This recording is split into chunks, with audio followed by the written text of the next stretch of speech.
Welcome to the Timescales Interviews. I'm Grego, your host, and today I have a very special guest, indie comic book creator and artist, none other than Joe M. Sonntag. Hi, Joe. How are you? I'm doing good. When you say none other than, it makes me sound like I'm a big deal. I like that. I like that. I think you are a big deal, and I think that people are just about ready to find that out. So, I um, appreciate it. yes, sir, and thanks for being willing to do this. I Absolutely. believe this is going to be interesting. Now, am I correct that you're located right here in the U.S.? You're on the East Coast, right? Yes, yes. Right in the Mitten in Michigan. That's where I'm at. Okay. What's it like up there today? Today's not too bad. We're coming off a couple weeks of some really oppressive humidity, which is the only thing that sucks about Michigan in the summer is the humidity. Otherwise, the weather is fine. Like I love Michigan weather all around. I don't really have much use for winter anymore, but the humidity is the biggest thing that got me. But today is relatively nice. It's a little bit cooler day. We're probably a month away from fall, which is my favorite time of the year. So can't complain there. Cool. Okay, so the humidity comes in off the Great Lakes. I'm assuming it because we're surrounded on all Yeah. but one front of just water on every side. Okay. All right. My wife and I love the area. That's one of our favorite areas to vacation Nice. when we can get a chance. But we don't It's a come great during winter. state. Yeah, it is. But Yeah. we try to miss winter because Yeah. I don't care for driving on ice. Yeah. It's nobody does. Even the people that Right. live here don't Right. like winter if you don't have, unless you like a hobbyist with like snowmobiles or skiing and all that kind of stuff, which I am not. So, Right. for how many ever months we get winter out here, I just barricade myself indoors and that's it. I'll emerge during the spring. Okay. All right, let's let the watchers and listeners get to know you a little bit. And I think that due to the topic, a good place to start would be asking you, when did you start reading comics? Uh, it's funny. I think I say 8 years old probably is what I can kind of remember. That's the age I've kind of settled on for this question. And basically, so I got into comics. I didn't even know comic books were a thing. They were an industry, that they were even coming out on a new regular basis. It was just, I'm homeschooled, or I was, when I was a kid, I was homeschooled, and my mom would take us to the libraries to get books for curriculum and planning the semester out and all that kind of stuff. So we would go to the libraries. She would go into the section where she's getting all the books for planning, and then she'd just send us to the kids section, kids books and all that kind of stuff. And the one of the libraries we went to on the regular basis had old comic books. And they were, beat up. They were in a bin, covers were ripped off, pages were probably missing, but it was just there for the kids to pick up and look. And I remember gravitating towards that because I was really impressed with the art. Like I've always enjoyed drawing as far as I can remember. Even before I was into comics, I was just doodling like many kids do. You enjoy to draw. And I remember my first and favorite superhero of all time, even though I'm not a big fan of the comics today, was Spider-Man. And that's because the first book that I ever really remember having in the bin there was Spider-Man books, and I just remember getting drawn towards the costumes, the traditional red and blue costume, the very famous black and white costume, were comics I was reading at the time, or at least just looking at the art, and it pulled me into it. And again, I didn't know comics were a thing until a couple years later. I met a good friend of mine, childhood friend of mine at the time, whose name was also Joe, and he had an actual collection. So when I met him, he was showing me his actual collection of comics, and that's when I learned that there was so much more than just the stuff that I saw at the library. And by the way, he could draw. And in my 8-year-old, that is probably about a 10-year-old mind at the time, he was the best artist I'd ever seen in my life because he was drawing things that I couldn't draw. I was still drawing very crude figures, and he was learned from like the Marvel way. The book, if people aren't familiar out there, Marvel put out a book called How to Draw the Marvel Way, and it basically showed you exactly how to draw figures and dynamics and all that kind of stuff. And he had it, so he taught himself how to draw, and that's kind of how I got into collecting comics and the love of comics in general, and then really wanting to push my artistic abilities to draw comics was from meeting Joe. Okay. Now, um, Do you happen to recall seeing them on grocery store spinner racks? Oh yeah. Yeah, Yeah. yeah, yeah, for Okay. sure. It's and I'm sure probably before the library I had seen him there maybe. It's just for some reason the library memory sticks out in my mind specifically because we spent a lot of time there during the summer when mom was planning the curriculum for the fall or whatever for school. So, but I do after I got into comics, you know, the mind was opened up where I started noticing them more. So you go to a Mm, grocery store, you see the spinner racks, and you're like, oh, it's comic books. So I'd beeline it over there, and I'd just tell mom, I'd be like, hey, I'm gonna be here, you know, until you're done shopping. You know, so like just leave me here for the 20, 30 minutes. You have to go shopping in the grocery store. I'll just stay here and flip through all these comics. Uh, and then you know discovering that there were actual when they started doing the actual comic book stores, that was just amazing. The first time I went to a comic book store was crazy because it was just even more comics and just all over the place. You know, mhm. it was a yeah, it was a fun experience at that time of life. Just falling into that medium, falling in love with it, and just discovering so much just to get into from the classic comics to the current comics at the time. And like I said, I didn't realize that they made current comics. Like when I got into it, I thought they were all just old. You know, Mhm. they were printed back in the day. You know, because I didn't know anything about the industry at the time. So You know, that's what you said about telling your mom you're going to be sitting here reading the comics. Actually remember when they started coming in plastic bags, and they would include something extra like a little toy or a trading card or something. yeah, And like cards. Yeah, yeah, and some people believe that the reason that the comic book companies started bagging those was just for that very reason, so the kids wouldn't be standing in the store just reading the comics the whole Mo- time. most likely. I mean, you know, in the history of comics, they were always made back in the day. The thought process was they were made cheap. They were cheap to buy, and you read them and you toss them out. You know, that's basically you go far back in the day. I'm talking about, and I think the mentality of comics were that like they weren't really a collector's thing until like maybe the I don't know late 80s, early 90s when the speculators and everybody started coming in and making it a actual thing where collectors like trading cards were going and looking for good comics condition wise. And so, yeah, when you have them on a spinner rack in the grocery store, free to just pick up and flip through and then put back if you don't want to buy it, you get everybody picking them up, flipping through them, and just they're in all different conditions, you know. So I guarantee. Well, I can't. I don't know the actual purpose, but you're probably right. I Right, guarantee it's probably something similar to the point where it's like, well, let's deter people from just picking these up for right, no reason, flipping through them, bending, you know, because then it takes a collector's going to see a bend or an earmark somewhere, and they're not going to buy that issue.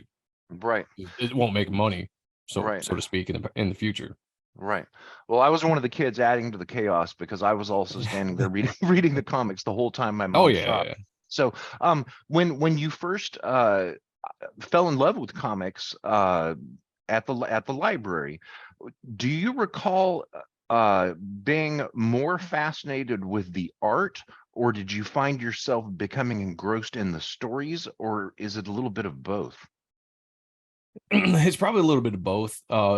Early on, like I said, I didn't have aspirations and get into the drawing of me personally until like a couple years later. So early on, I would say it was definitely more the look of the characters, so like the character design that was appealing to me, and then just the medium of picture books, right? Because I mean, when I was 8 years old, I still probably wasn't reading all that well. And some people might say I still don't read all that well if you watch any of my shows, and I'm trying to read comments.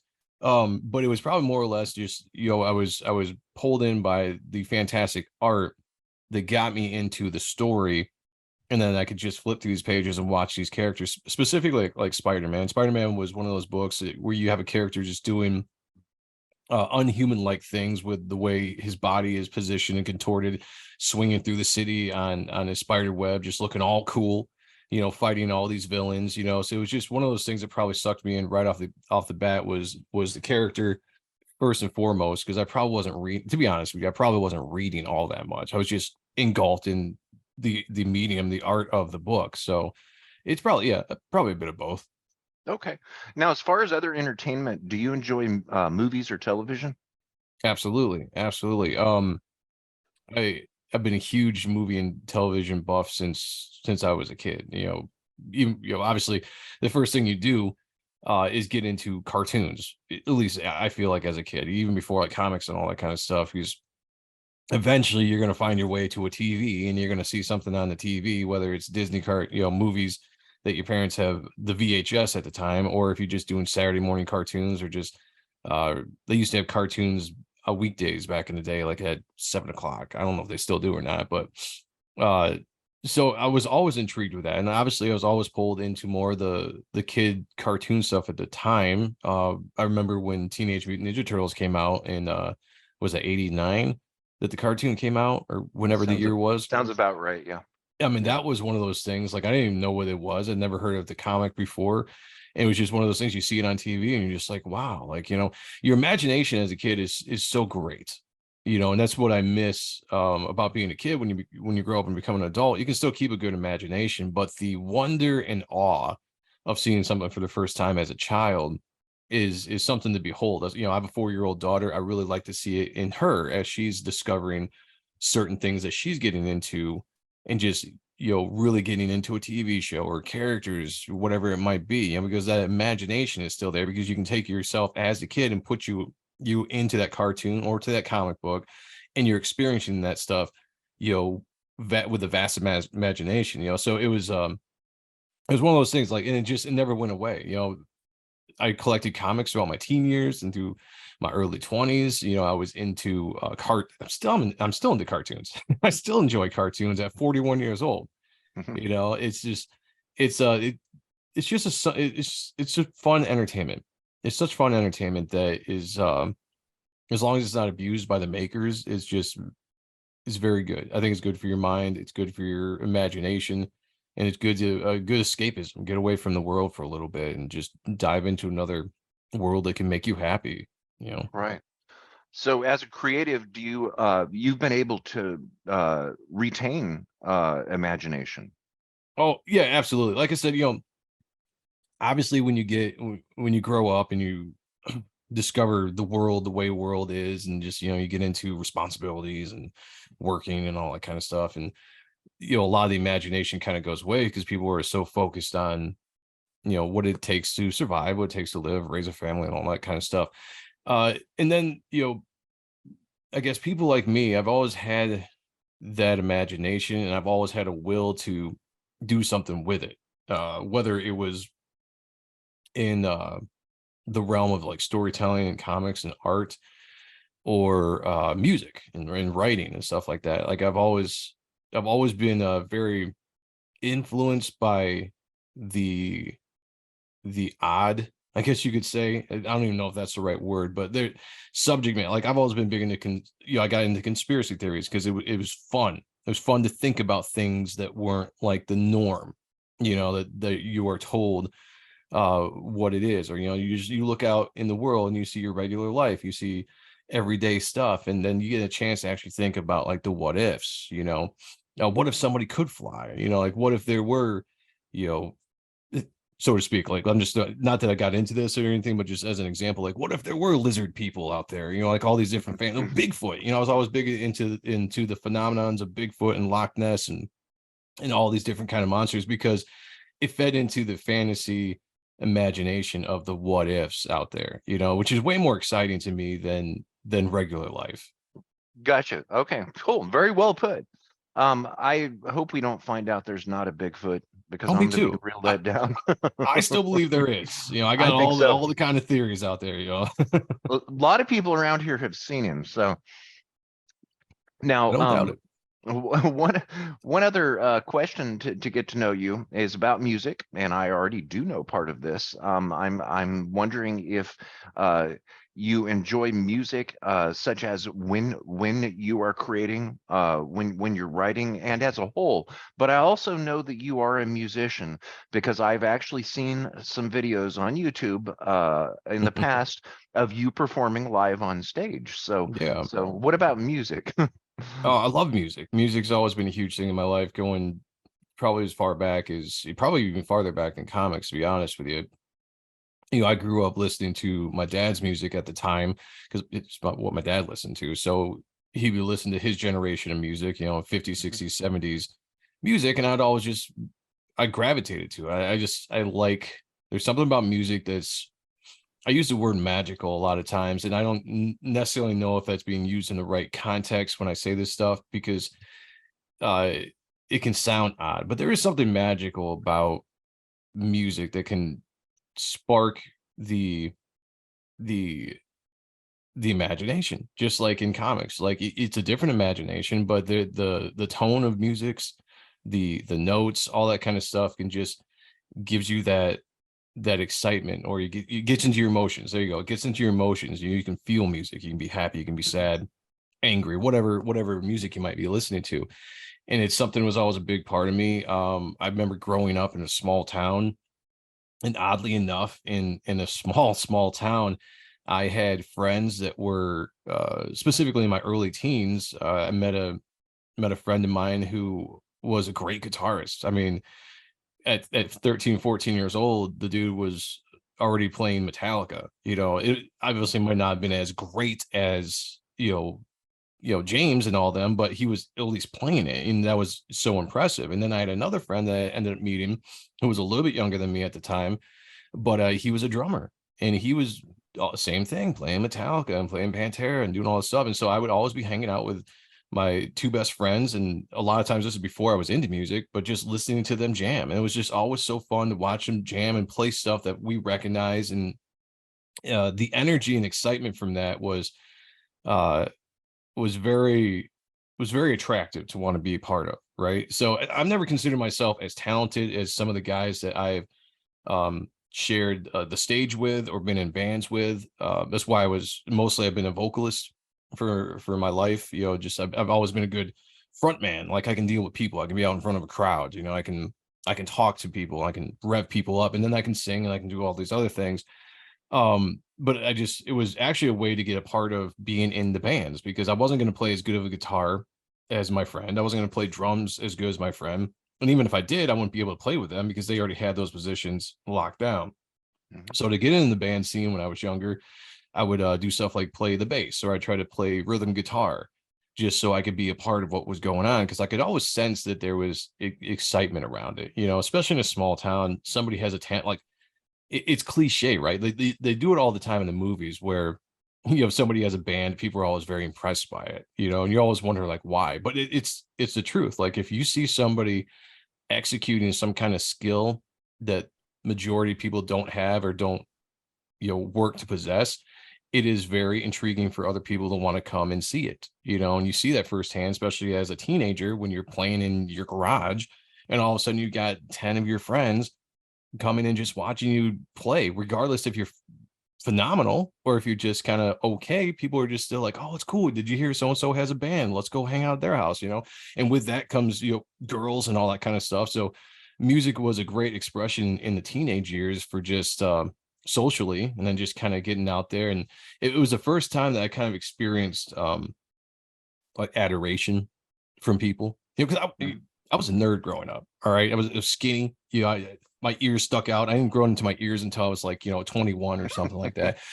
So but in that sense of being in a band, it was kind of different. People looked at you different. Even if you Right. weren't the greatest, it was interesting. And it's that stuck with. And music and comics have always been a big part of my life throughout, obviously until today at 41 years old. Okay. Now that it is interesting that you note that you do come from a household where there was music on and listening to your dad's Oh yeah. music. Yeah, that seems to be a very commonly shared trait with people in arts and performing arts. Now, are you a concert goer? Yeah, not as much anymore, just for various reasons, but when I was younger, I tried to as much as possible. Now, I'm someone that I have to like who I'm gonna go see. I just don't go out just to go out, because I'm very judgmental on music. Nice. Specifically, when I was in a band, in my early 20s, when we were really early 20s, mid 20s, when we were really getting the music going and heading into a direction where we could go out on the road and tour and do all this kind of stuff. um it was almost like it's obviously a competition between local bands and stuff, and you build up your own bias to what you think the music scene should be, what a band should sound like, how they should act, like all this kind of stuff. And so that kind of it never really goes away. So if I go still to this day, and if I go and see a band, like I just went and saw uh the newly reformed Pantera Mm. a Oh, nice. couple weeks ago, and an opening band. I'm not going to say their name because I don't want to diss them or anything, but the opening act they had that wasn't the two big marquee names on the bill. I was listening to, and it was one of those things where same thing. I can't help but judge the way music is, and to me, music is it's an art expression, right? You're trying to tell a story with music, which is probably why comics and music to me go so hand in hand with a lot of things, because music isn't just a bunch of noise. Let's take heavy metal for an instance. So for people that don't know me, I was primarily in heavy metal bands throughout the time I was in music. So if you don't know too much about heavy metal, you might just think it's a lot of noise, a lot of speed, a lot of yelling and screaming or stuff like that. But you are still trying to tell a story, from the beginning of the first note to the time the song ends. You're trying to take the listener along with not just the lyrics but progressions. You have the verse. It's not just verse chorus, but you have a verse, you have a bridge, you have breakdowns, you have different ways that you orchestrate the song to take the listener through a set of emotions that you're trying to tell with the song, whether it's an aggressive song or a sad song or whatever. And when I hear bands that just kind of get out there and it's just, to me, a bunch of noise, because I can tell the difference between metal being music and storytelling and then metal just being noise, and it rubs me the wrong way, because I'm like, you have the talent, especially if you have the platform to be on a big stage, if you're a signed band and not an independent band, and you're out there doing your stuff, like I demand a little bit more Hmm. as the listener for what you are giving me, for what you are making me listen to. Like, are you intriguing me with your music? Are you telling a story? Are you taking me on a journey with each song, even if I don't know necessarily what the song is about? But you can get that person right off the bat, and you can get their emotions right off the bat if you're good, and you can bring them along with you as you're telling that story. Okay. I think it's totally fair to be critical of bands when you have performed live yourself. Um, Now, would you, going back to the concerts that you've seen, could you pick maybe one or two of the best live performances that you've seen?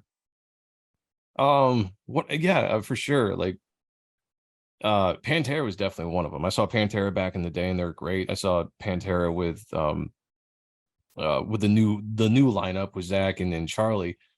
And they did a phenomenal job. Man, that's such a hard question.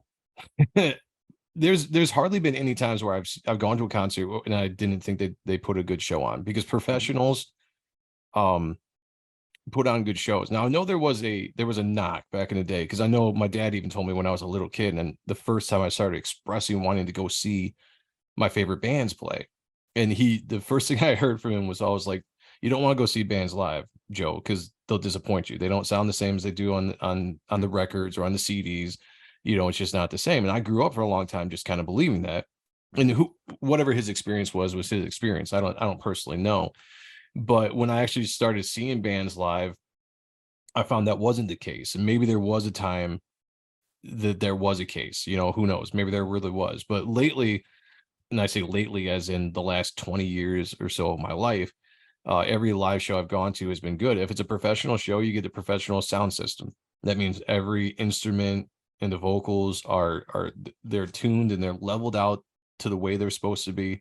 And you hear that bass cutting through, and you feel the thunder of the kick drums and all that, even if it's not in metal. I mean, just whatever, that kick drum, that bass kick drum, you're gonna feel in the Hmm. system. And to me, it's all good. So the only times I've ever thought have been bad performances are, amateur bands. Like, my Right. band was an amateur band. I was an independent band, whatever you want to call it. And you would have some bands you played with that were just, they would blow you away. You're like, wow, like these guys, they should be signed. Like, that band is that they should be doing something because they're that good. They sound that good live. They're tight, blah, blah, blah. And you play with other bands where you're just like, okay, they're not quite there yet. Maybe they're younger or just whatever reason. I think much like in independent comics, independent music is the same thing. You get two different kinds of people.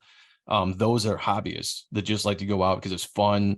You like to go out and have, you party, you get with the crowd, maybe you sell some merch, but you don't really put you're all into it because it's not what you're really wanting to do. And then you get the guys that are lifers that want to make a career out of it. They absolutely love it. They love the art form. They're going in, they're learning everything there is about it, which includes learning the industry of what you need to succeed. And they come off more professional and polished because that's what they're trying. That's what they're trying to be. And so, long story short, I mean, Pantera has always sounded great when I've seen them live. What is this band I'm thinking of? Alice in Chains. I saw them live. They were Oh, nice. fantastic. Nice. Sounded really, really good. So yeah, the professional bands have always sounded really good to me. Okay. If you've never seen Def Leppard or ZZ Top live, I highly recommend them. I would definitely Uh, do it if I had a yeah, chance. yeah, very, very immersive sound that just goes through you. And a live performance, I do not believe can be actually replicated in an audio recording because of the actual pure energy that is coming through. Absolutely, absolutely, I agree with that 100%. And that's kind of getting back to what my dad had said. There are times now with my favorite bands, I prefer to listen to live performances of them than the studio performances Hmm. because they change things. You always change stuff up live because Hmm. a studio is produced. There's so many things you can do in the studio, overlaying vocals, backup vocals, all this kind of stuff. In being a performer myself and being in and out of the studio myself, you understand that when you go in for the first time and you're writing the song and you're laying down the vocals, I'll just say specifically for vocalists, you lay down the vocals at the time, it's exactly what you want to do, and it sounds great and you're so happy with it.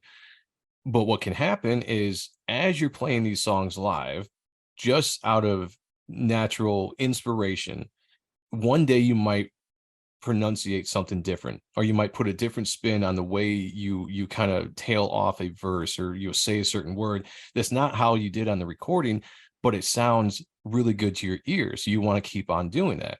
And when you do that, you give a different version. So I see that all the time. If you watch any band out there, specifically listen to the vocals, you can see them improving and doing their pronunciate something just a little bit different, but that little bit different gives it just maybe that extra kick. And you're like, wow, like that is awesome. Like I love hearing that performer do that.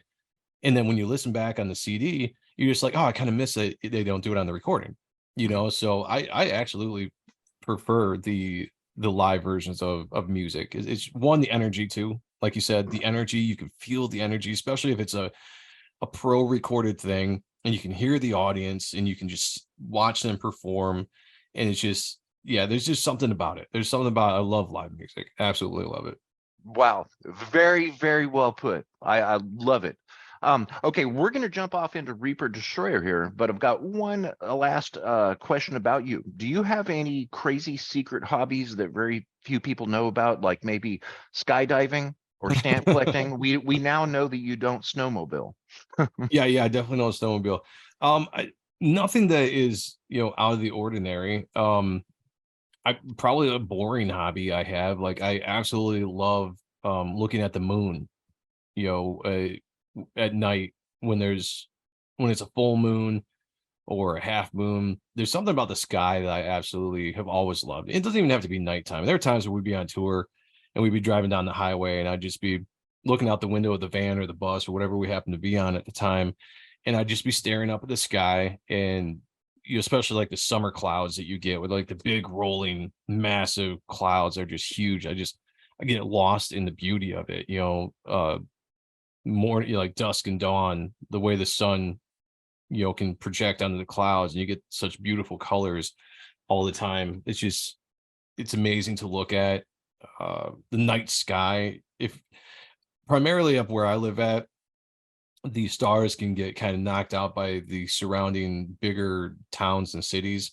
Mhm. I remember getting out to when we were touring out west and we are going through places like Arizona and just looking at the massive amount of stars that were out in the sky out in that area, and I just been blown away. It's just, to me, it feeds the imagination, right? And just going back to what we talked about with comics or just early your youth experience. It's one of those things that just still feeds the imagination because you can look up at this vast wonder, whether it's daytime or nighttime, and you can just say what if to anything. because you don't know. Like I'm never going to be up there. I'm never going to explore that. So I can just sit there and I can Mhm. just be like, wow, like this, it's amazing. You know, like the nature, the beauty of it is absolutely gorgeous and amazing. And so I don't know if that falls into a hobby or not, but Mhm. you know, that's one thing I can think of offhand. Stargazing. Otherwise, I don't do it. Yeah, stargazer. Yeah, I Yeah. definitely consider myself a stargazer. Otherwise, you know, my hobbies, but people would consider hobbies music and art. You know, Okay. Okay. but All right, very cool. Yeah, it is amazing once you get away from the big cities, out into areas where you have a really nice black sky, yeah, and it is amazing to just look up at the millions or billions yeah. of stars. Now let's jump off into Reaper Destroyer here. Um, can you tell us what is Reaper Destroyer? Yeah, so Reaper Destroyer is it's an anti-hero book, I guess you could call it.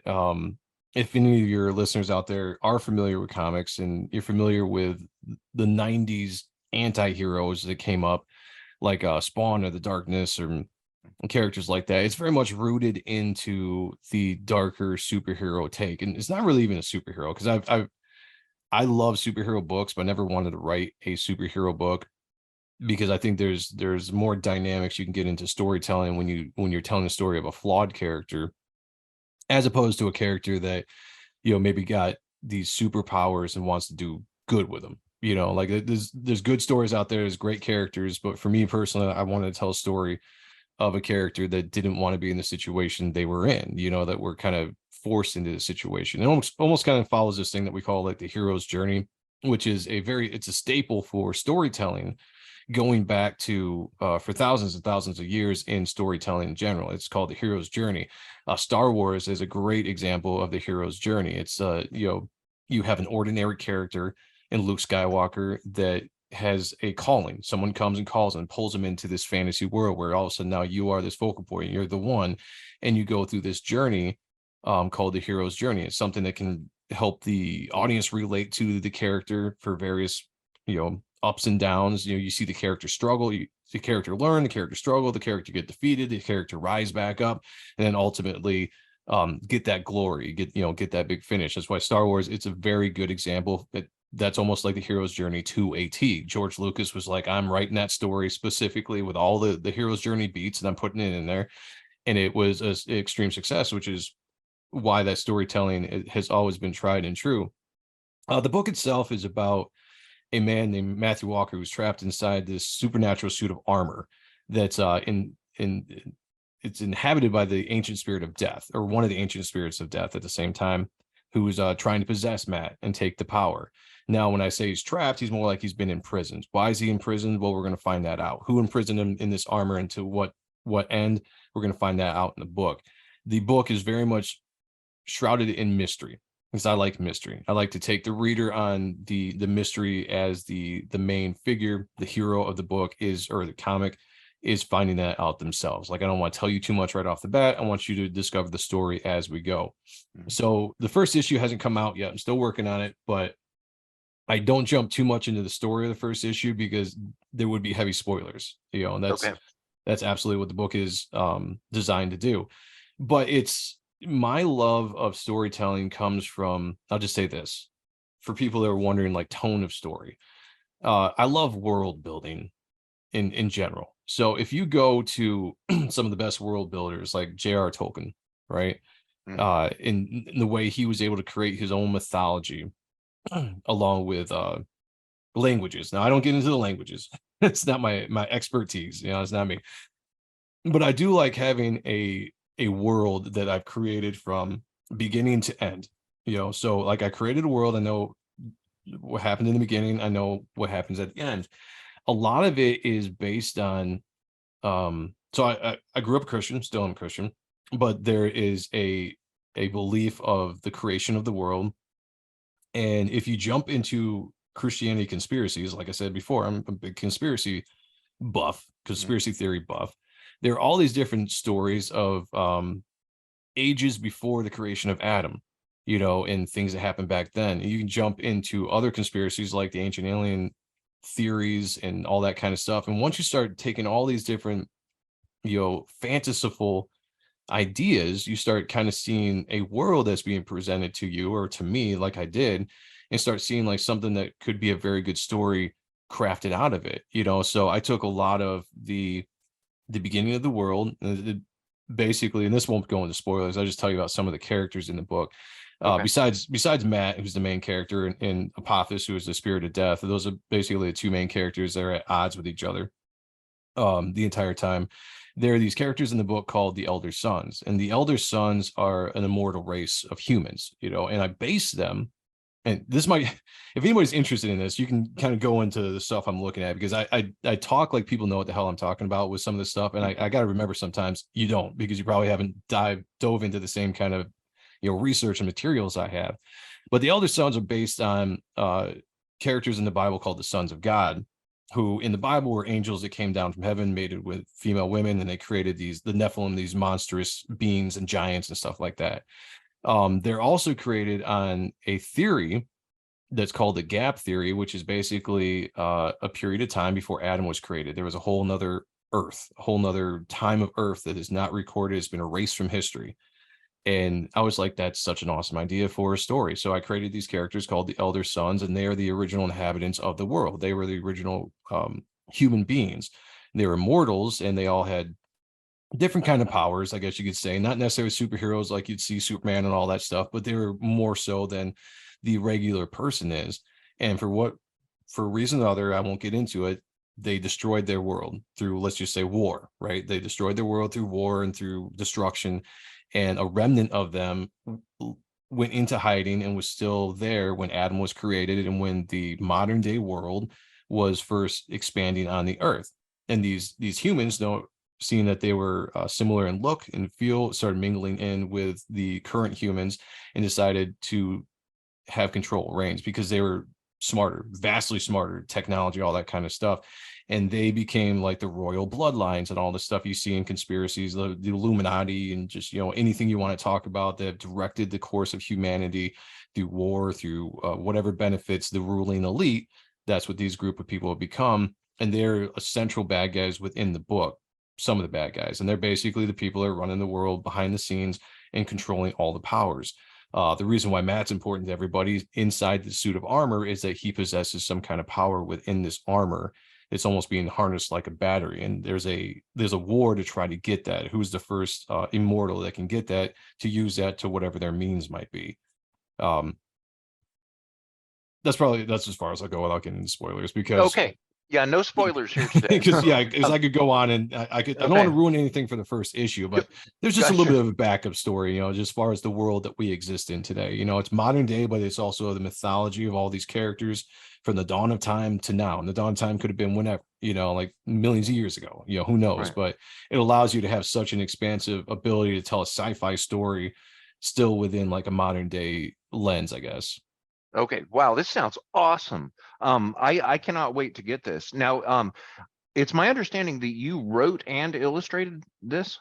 Yes. Yep. Yep, both. Wow. Yeah. This was actually a concept I started developing in 2007, which at the time was different because I hadn't quite got into some of the influences I did later on in life that I tied into the story when I rebooted it. But it was, you know, I tried to get into the comic book industry when I was 20. Yeah, probably at 19, 20, 21, right around that age. You know, I go to the convention, show my work off, you know, and hoping that I would get picked up and be hired like all my heroes did.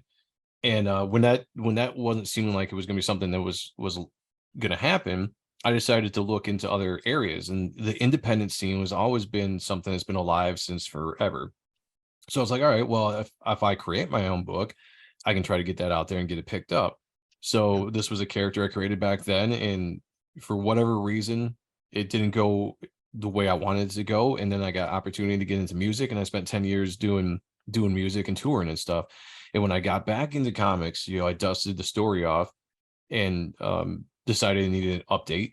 I needed more put into it, more mystery, more intrigue that I didn't have before. I'd grown as a writer and storyteller than when I was in my early 20s. And I redesigned the character, basically updated the story and put it forth. Now, with that being said, I have worked with people A friend of mine at the time, Joel Rodriguez, who was an independent comic book writer. I brought him on to help me write because he was actually a writer, where here I am as an artist trying to tell a story. And I wasn't at the time quite sure how to go A to B, character development, all that kind of stuff. So I brought him on to help out, flesh out the story that I had presented. And that was really good in helping me learn how to have character development and how to progress the story instead of just being like, I want to do this, but I have no idea how to do this, you know?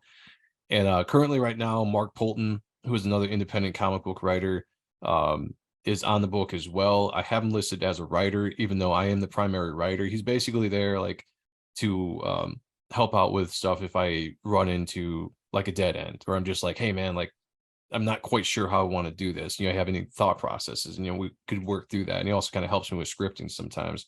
But I'm primary writer, primary artist on the book, and it's just I love to tell stories. I love the script. It's very fun to develop a character, to get in the head of a character, and speak for them as well. Like it's one of the reasons why I love comic books so much. You know, I enjoyed writing lyrics. Like I told you before, songwriting to me was very much telling a story as the lyricist, as the front man of the band. So I really enjoyed that.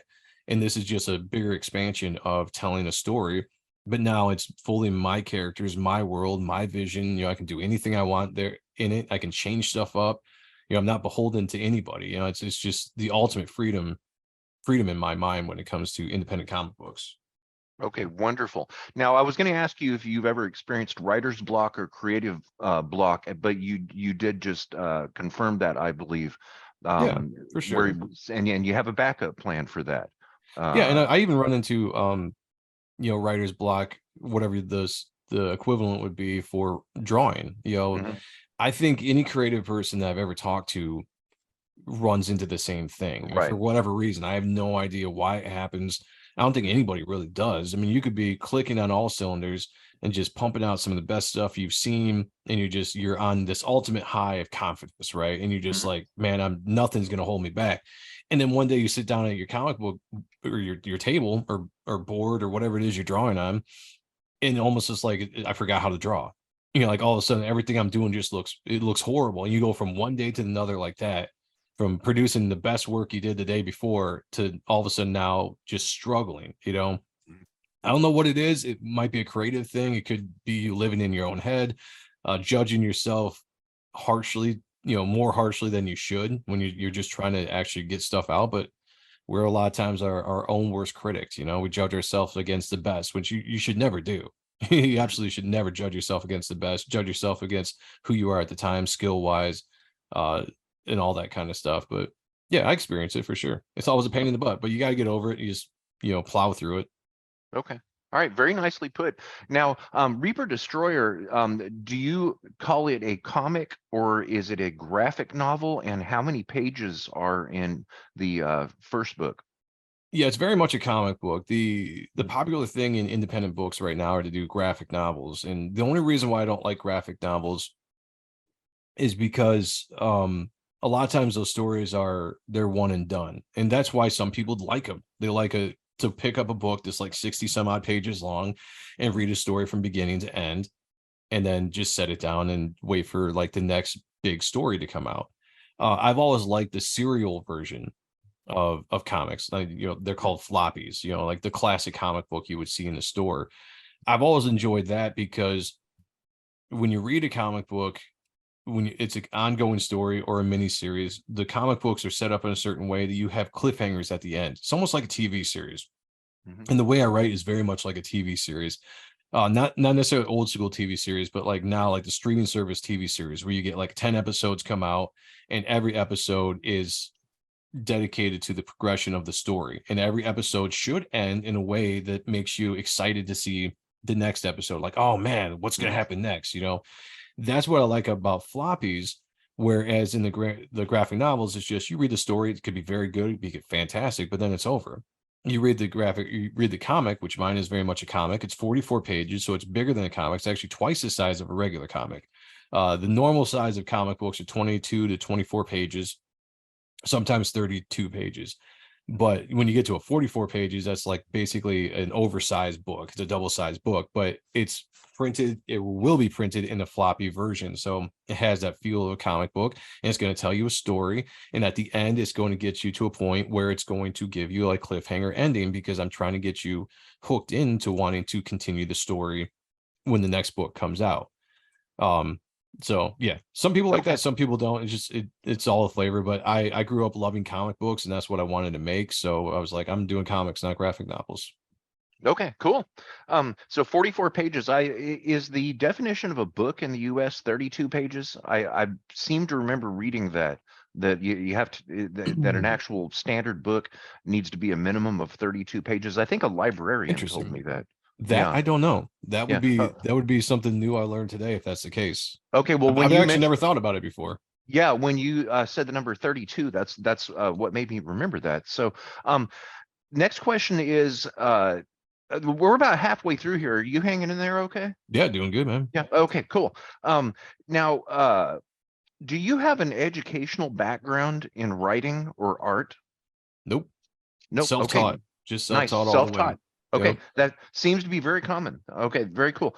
Now, do you recall having mentors around you, or not recall? Have you had mentors around you in the past or present, people that have propped you up and supported you, or perhaps have said, "Hey, you are really good at writing and you need to do it," or "You are really good at art and you need to do it." Have you had mentor support?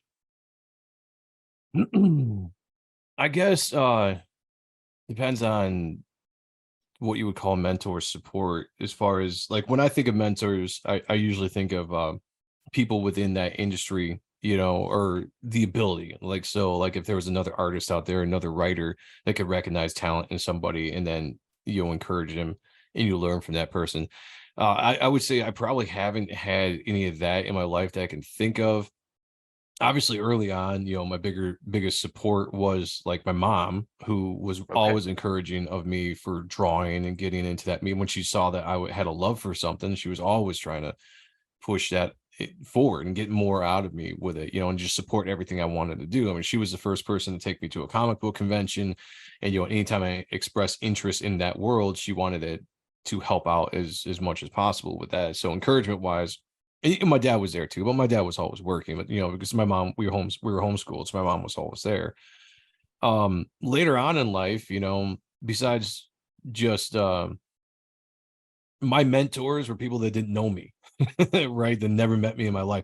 Like Jim Lee and Rob Liefeld and Mark Silvestri and Dale Keown. They were my mentors because I was always looking at their work. I was always trying to, learn new stuff from studying every line that they put into a book, and so even though they weren't personally mentoring me, they helped me out immensely in my growth as an artist. I would say recently, because of the internet and especially when all the lockdowns happened and there was streaming became more popular for people to jump on and do face-to-face streaming and interviews and Hmm. conversations. I got to meet people that way that I'd never thought I'd meet before. So like, comic book artists like Dan Frega, who I always admired when I was a kid, getting to know him and talk to him on a regular basis, getting his phone number so we could chat anytime I wanted or ask questions.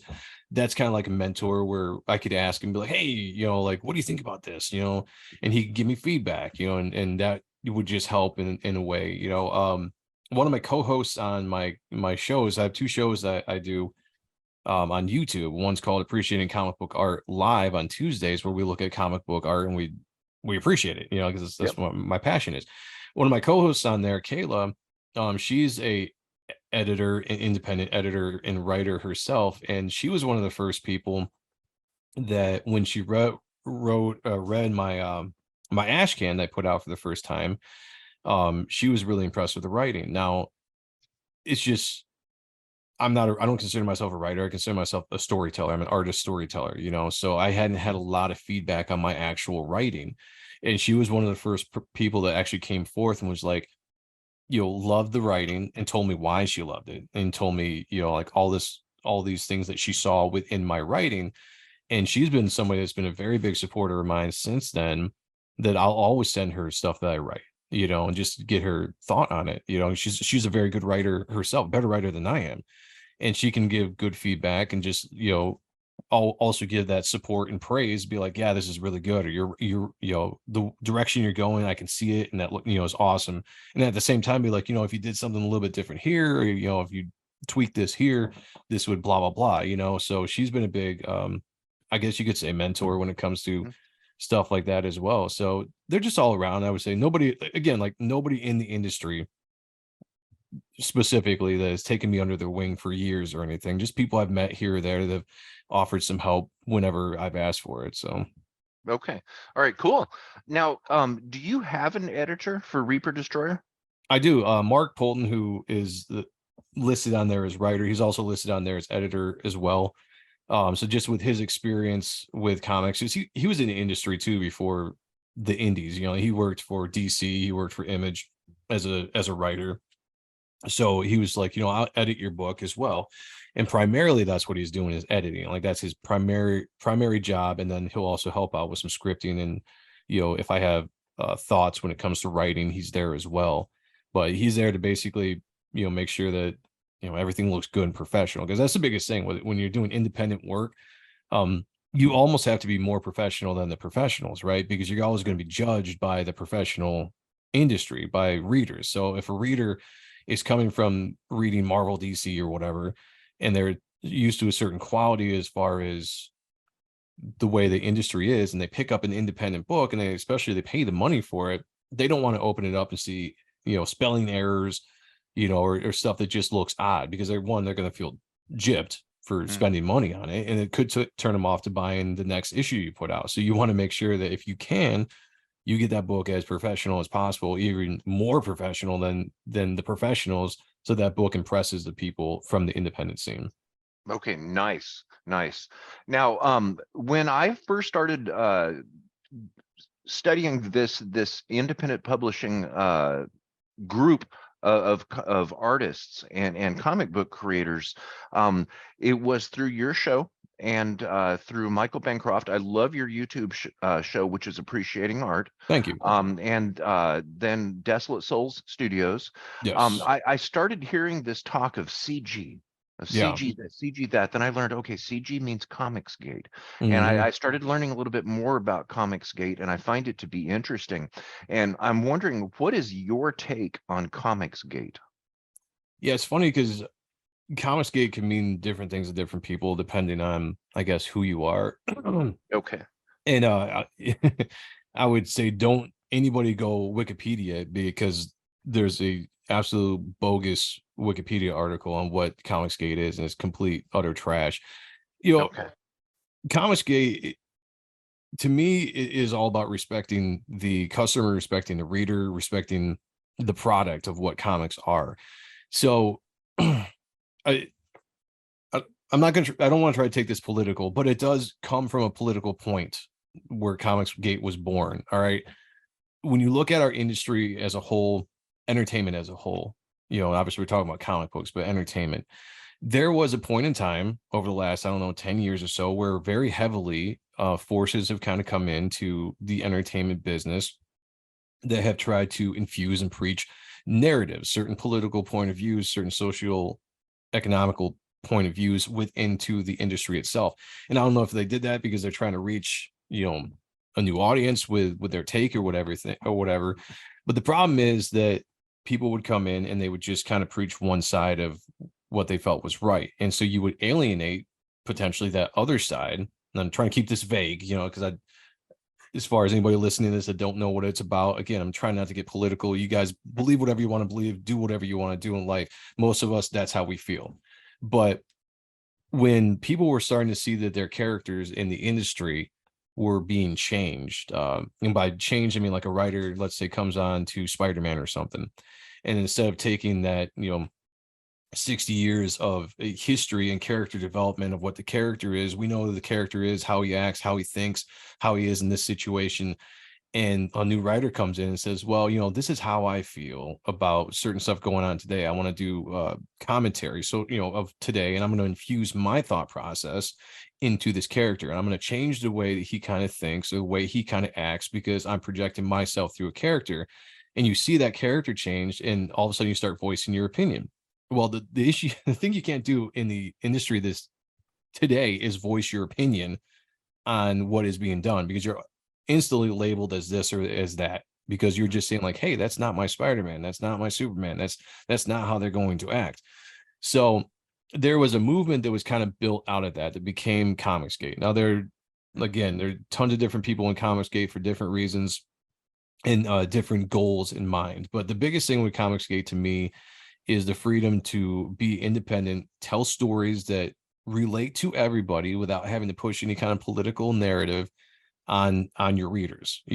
It's fine to have certain stuff if it's within the story and it's done because it's a story beat, and it adds to the story, to have politics and religious aspects within comics. But when you come in and you say, this is the way I feel, now I'm going to preach it to you through characters. I'm going to tell you what's wrong or right, and I'm going to shove it down your throat.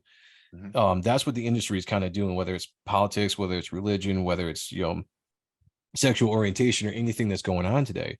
And comic skaters basically say like, hey, we want to tell stories like we did when we were kids. We just want you to open up a book and read a story of a character, whatever you might be in life, male, female, black, white, straight, gay, and you can relate to that character because of natural struggles that we all might understand and relate to, that they go through. And we can see, good versus evil, or we can see, right versus wrong, and just everything. You can play so much within that, but it's a good fun story. That's what we want to tell, and we don't want to infuse political narratives into it, Okay. unfortunately, because it's such a divisive day and age these days, and just it's out there. You just look in life, people are so divided over so many different things because of media and whatever, that as soon as a narrative is spun, you can't unspin it. It just gets bigger and bigger and bigger, and it just gets added onto it. And most of the time, it's all false. It's all false, because what do you do when, if you're offended and you wanna hurt somebody,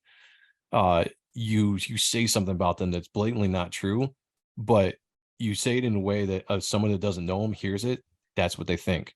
You're like, so and so is a racist because of this, and then that person that doesn't know will just be like, oh, well, that sucks, I didn't know that, without knowing anything about it. And like all these, because of the internet and all this kind of stuff, it gets thrown back and forth, and it's narratives are spun.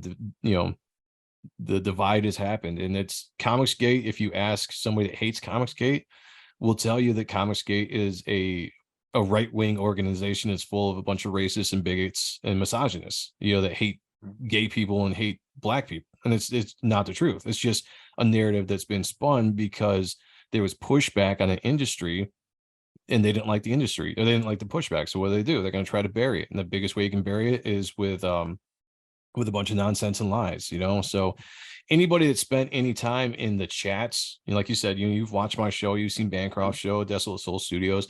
Mhm. Anybody that comes into a CG chat and if it spends time in it, watches the hosts, the people, and get to know a lot of people that's in there, you'll see it's nothing like what is said to be, because it's just all lies and spin. And really what it comes down to is, we, the creators, want to respect you, the backers, the buyers, and we want to give you something that's entertaining without putting our personal opinions in whatever down your throats. Like, we want to make stuff that's fun for you to read, and we want to respect the fact that if you read it, you can give us feedback. You can say, hey, I bought your book, I really liked it. You can say, hey, I bought your book, I liked it, but I was kind of disappointed with this, or I thought the writing could be better, or maybe the art could have been better. And we as the creators take that feedback and be like, okay, great, I'm going to work on that next time out. We're going to make this better. I'm going to work on this. I'm going to take your feedback, and we're going to make sure that next time I put something out, it's better along your liking. Like that. To me, that's the give and take of the industry that you don't get in the mainstream, and that's Comicsgate to me. Okay, thank you for answering that. That's very interesting. And I think instead of people reading Wikipedia, which I have found false information on often, I Yeah. think instead of people reading Wikipedia, they need to just listen to your description of it. And I don't want to admit how much time I've spent watching these programs and hanging out in the chat, but it's been a tremendous amount of time, and I have seen nothing but kind and respectful artists. Yeah, So, absolutely.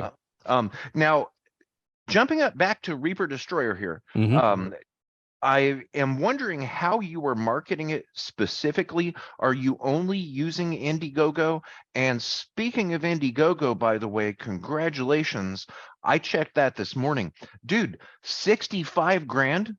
I mean, Yeah. certainly you must be excited about that. Oh yeah. To start with that, yeah, I'm extremely excited. We're just under 65, but it's more than I ever thought that I would ever get on it. It's the thing about the crowdfunding when you talk about Indiegogo. The crowdfunding is such an important thing for the independent creator right now because you're essentially asking people to spend money to back your book. Now, when you spend money, you're getting the book. It's like a pre-order is basically kind of what it is. You're putting an order in for the book, and then depending on how well the campaign does, a lot of times you get extras, which we call stretch goals. So with your book, you could get trading cards and prints and whatever else along with your package. So some people look at the price of a comic book and you see the price of a comic book is $25, and you're like, well, I could go to the store and buy a comic for $3.99 or $5.99. Why am I going to spend all this much? The crowdfunding is so that you can help that creator make the comic, because making comic books are expensive when you're talking about all it takes to make comics all the way through printing and shipping. But just besides that, if you were hiring other people, like if you're hiring writers, you got to hire colorists, you got to hire a letterer, you got to hire editors, all that takes money to make a comic book. So you are helping someone create a comic book, not just buying a comic. That's number one when it comes to crowdfunding. And while it's so important for independent creators to be able to get their work out, because really to get your work put together, spend everything yourself, and then try to get it picked up by a publisher is damn near impossible. It's always the dream. You always hear it from independent guys like, I'm going to get my book picked up by Image or whatever independent creator out or independent publisher out there that you can think of. But there's so much stuff that goes into that. One, they got to like your book. Two, they got to think they can market it. And three, you got to pay them to pick the book up. It's not just like, oh, your book is great, let's pick it up and now we're going to sell it and you're just going to make money. Like there's a lot that goes into it. In the crowdfunding allows you to be able to fund your book and handle all the finances yourself. One, you got to be good at it. You absolutely have to be good and responsible with it, but it allows you to get the book out and into the hands without having to go the way of a publisher. And that's a direct customer or creator to customer contact. You get a book from me, you're buying it from me. It's not being created by a warehouse somewhere and then shipped to you. I'm taking that book, I'm packaging it up, and I'm mailing it out to you. And like that's one of the cool things about it.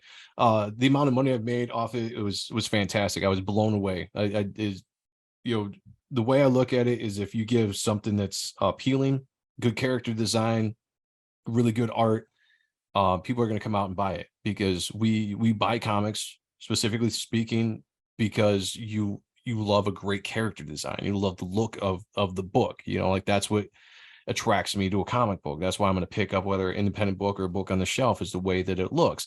If you present something to me personally that blows my socks off or just gets my interest, I'm like, wow, yeah, I'm going to check that out, I want to buy that. I'll back that.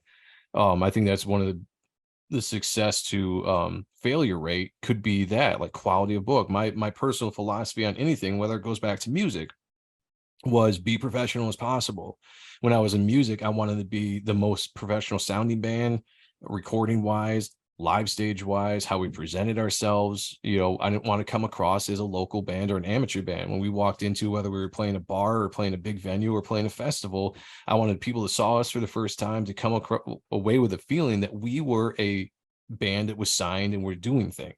It's the same thing with comics. Like when you pick up my book, I want to make sure that it's comparable to anything you would pick off the shelf, and when it comes to art, everything, the character design, everything looks professional, grade A right there, and I think that leads to the success. There are some independent creators that make great money off of this. I mean, you're talking about guys like Ethan Van Sciver, they're making, $1 million off of their campaigns, or, Eric July, who's doing his own book, and he made what, 3 million off his first book, and he's made just under 2 million off his second book. So it's a way to go that if you do it right, you could make a living off of it. Like I can't make a living off of it just yet, but my goal is hopefully one day I absolutely could. Marketing wise, when I first started marketing Reaper Destroyer, I was marketing towards the 90s Image kids, right? That were my age now, late 30s, early 40s or older, because the style of comic that they were back in the day that I fell in love with, I didn't think you really saw that a lot today. art style mediums have changed over the times. Back in the day, you had very exaggerated muscle characters, in all these unrealistic positions, because it was all about cool factor and dynamics and energy within the page that you wanted to see and you wanted to capture. You just want to look at something and be like, wow, that's so cool. And sometime in the 2000s, they decided they wanted to go a little bit more realistic. So the art medium shifted from this kind of exaggerated realism to more realistic looking characters. And a lot of people, including myself, don't like that, because I don't want to pick up a book and see a character like me in the book. I want to pick up a book and see a bigger than life superhero, or just, character, so I wanted to give that in my art style. I'm heavily influenced by all that. So that's when people see my art style, sometimes people are like, oh, I love your 90s style. Not that I'm trying to be a 90s comic book artist, but that's just what I am. I feel like I'm very much a modern day artist, but with those sensibilities.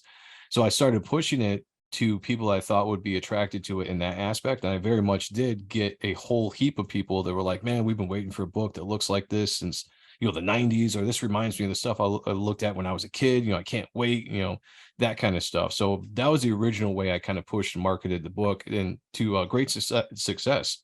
Because you're basically giving somebody, you're looking for the pocket of people that aren't getting what they want, or haven't got it for a long time. And then if you can go to them and say like, hey, this is what you want, and then they see it and they're like, you're right, like this is absolutely what you want, they're all going to come running to pick that book up. And it seems like that's what they did. Okay. Now, I was going to ask you, when I see $65,000, that's, to me, that seems successful. And I was going to ask you if you're happy with that, and if you feel that that is successful, but I believe you've pretty much covered that. You are happy with it. Oh yeah, yeah. I'll just paraphrase some of the stuff. It's absolutely, I look at it as a success. I never put a estimation on what I thought or hoped that the book would do. Like maybe my fantasy is I have a number out there. But I just kind of wanted to see what it was going to do. And by doing that, it was exciting to see it grow from the beginning, especially the energy of the launch of the book. I launched the book on May 14th of last year, and I told everybody it's going to take me roughly a year to get it done. Being, work a job, have a family, all that kind of stuff. We don't do this for a living. That's why you do crowdfunding. So it helps out with that. And the launch was great. We raised just over $18,000 in 40 minutes Wow. on Michael Bancroft's show. Yeah, Wow. yeah. In, So it was just it was a right time at the right place. It captured the energy of people. The buzz was big. People, as I'd advertised for months and months in advance, dropping pictures here or there, teases here or there. The ash can came out a few months before that, so I could get that out and kind of show an example, a black and white version of what the first 6 pages of the book was going to look like. And everybody showed up for it, and they backed it, and it was a huge backing right off the bat. And just for the last year, it's just been crazy. And again, I'm going to probably close it out in September, to get ready to fulfill and print, and hopefully we can have one last push to see if we can push that number even higher. But yeah, it's all a success. I mean, it blows me away. It boggles my mind when I think about it. Like, I try not to think about it, because it's very humbling, right? It is extremely humbling to think that there are people out there that would support you that much, because they believe in what you're doing. It's a great feeling. okay. So one takeaway I'm getting here is that you insist on only top-notch quality in both arts and performing arts. Yes, sir. It's got to be Okay. that way. Okay. Because again, it goes back to the two people, right? You got the hobbyists and you got the people that want to do it for a living. I have nothing against the hobbyists, no hate in my heart whatsoever, and I will not talk trash about them at all. But if you want to get into the scene and compete, you better be in the second category of wanting to put out the professional looking book, because those people are going to trounce the hobbyist every time. Because a hobbyist is just going to be like, I'm just going to grab whatever. Maybe you just grab a ordinary looking artist or this or that, and you're going to hold the quality of the books up, and it's just not going to compare. It's just not, so you're not going to have the amount of success that somebody that's putting their all professional level into something. Like, that's one of my biggest advice I give out to anybody. If you really want to do it for a living, do it. Don't cut any quarters. Absolutely put your best into it. Make it look like it's on the shelf. Go find an artist. If you're not an artist, go find one that draws to comparable to somebody's on the shelf. Color everything. Don't cut corners. Take every single one of the categories, put them together, and put the best looking book on the shelf as possible. Or in this case, on the crowdfunding sites. Okay, sweet. Now, speaking of crowdfunding sites, are you planning to use anything other than Indiegogo? Yeah, so primarily right now I've been Indiegogo, and there was a reason for that. When I first started uh getting ready to get this book out, there was a pushback from Kickstarter. There was a lot of CG creators, Comicsgate creators that were getting kicked off of Kickstarter because, again, the narrative out there are racist, and there's a lot of politics that go into that. And the crowdfunding site that might lean one way or the other might get a report that this book is by a creator that supports racism, or this creator, blah, blah, blah. So they would look into that and be like, well, we're not going to have that on our platform. Boom, you're gone, regardless if it was true or not. You know what I'm saying? So Indiegogo was a platform that was from the very beginning seemed open to everybody. They weren't shadow banning. They weren't, keeping your campaign from going out. So a lot of people, a lot of comics creators would all go there. Things have kind of changed in the industry. Now we're having some issues with Indiegogo that are less than ideal. With shadow banning, and shadow banning is basically you can't search the book on their platform. So if you were to go on Indiegogo and search comic books, right, and you just want to see all the different options are out there by creators, your book isn't going to show up for some reason. No one knows why. There's no explanation for why. You can only get to that by a direct link from the creator saying, post this and be like, follow this link, then you can back the book. And that hurts sales because you're going to get a small percentage of people that just wander onto these sites just to see what they can see. And if they like it, they're going to back it. If they can't find it, you're going to lose out on that sale.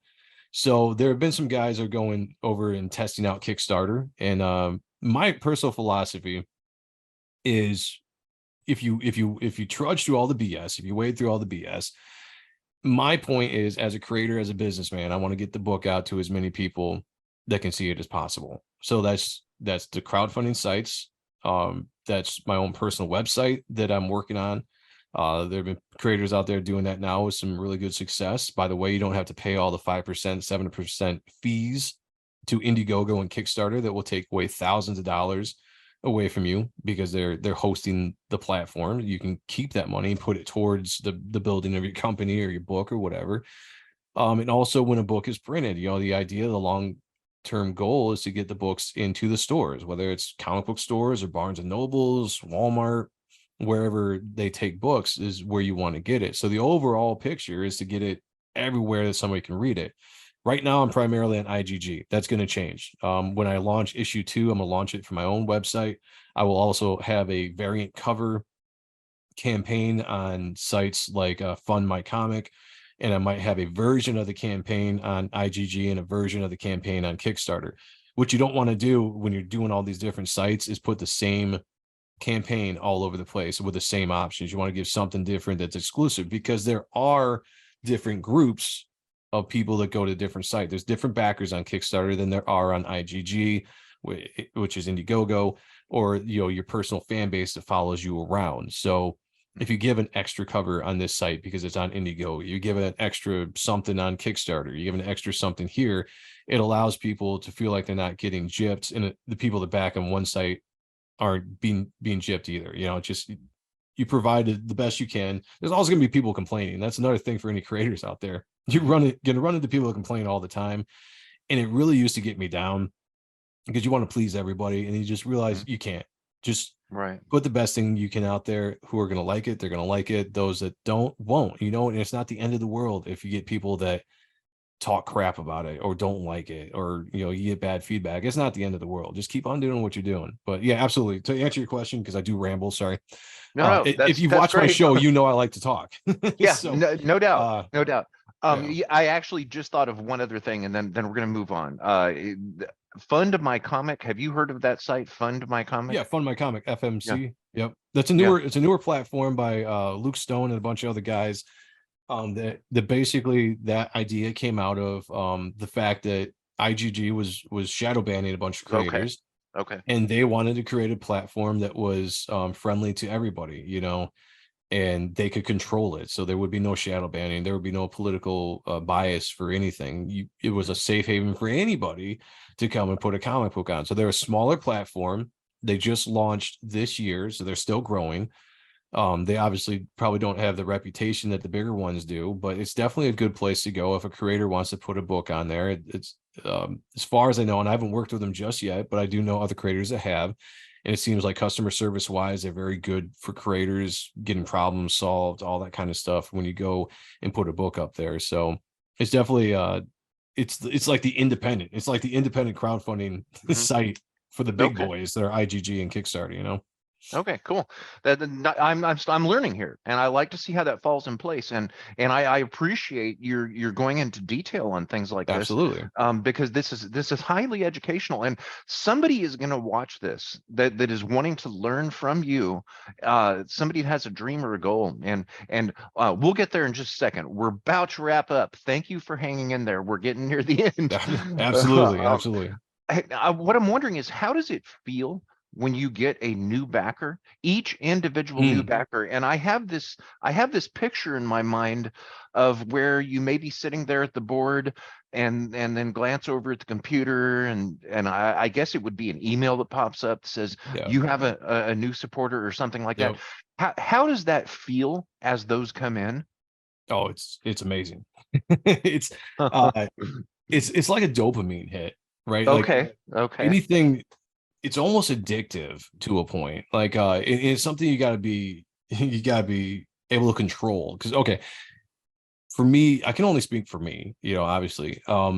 My campaign was pretty successful right off the bat. Um, and again, shout out and thank you to everybody that backed on that first day, first 24 hours, first few months of the book. But my phone was going off like, especially when it first launched. You're talking about $18,000 within 40 minutes. My phone, my email alerts were just like ding, ding, ding, and it was exciting, right? You got that euphoric feeling of excitement every time your phone went off. You looked and you're like, oh, another backer, another backer. Oh, someone just backed the camp, you know, especially when you haven't done it before, you know. And so that carried on for so long that I remember when it first started to slow down, which everybody told me, everybody that gave me advice that had done crowdfundings before, and you know, when I asked what to expect, they're like, there's going to be a period where you're going to hit a wall. You know, you're going to slow down because it's just inevitable. Everybody has a camp period where the excitement, eventually, everybody's back the book is going to back so far, and then it's just going to slow down. When I got to that point, it was almost like you had to mentally get over the fact, like you keep looking down at your phone like, man, why isn't my phone going off in a couple hours? You know, why isn't my phone going off in a couple of days? Why has it been a week and nobody's backed the book? You know, and it goes like that. So it's a double-edged sword. Like it's a fantastic feeling when you see somebody backs the book, and then it's also a disappointment when you see the book has been backed, right? So it to gauge the two emotional ups and downs is funny, but it's always fun to see somebody back the book, and not necessarily because you're looking at the financial number. What I look at and what I'm most proud of is the number of backers that back the book. You know, we're sitting at 1,065 backers, I believe, on the book, and to get over 1,000 people, um, sales wise, if you look at comic book sales, people like to dog us a lot of times on the independent, be like, well, you only got 1,000 people, you know, essentially you only sold 1,000 books, where, you know, the lowest book in the industry is selling like 15, 16,000, 20,000. And it's like, I still take pride with the fact that our books are more expensive. We have to go out and promote our books, whether it's on a YouTube channel or whatever we do to promote. And so the fact that we have been able to sell the book and somebody has believed in it enough for 1,000 plus people to back it is one of my biggest accomplishments over the dollar sign. The dollar sign's impressive to people that don't know what's going on. When they look at your campaign, like friends and stuff will be like, you know, blown away because they'll look at the campaign like, hey, I just looked and you're like, you've raised 65,000, because it's a big number. It is a big number. Don't Yeah. get me wrong, you know, but you realize that not all that money is coming to you, and you got to make the book. You got to, you know, pay people. You got to do everything that it does to ship and get the book out.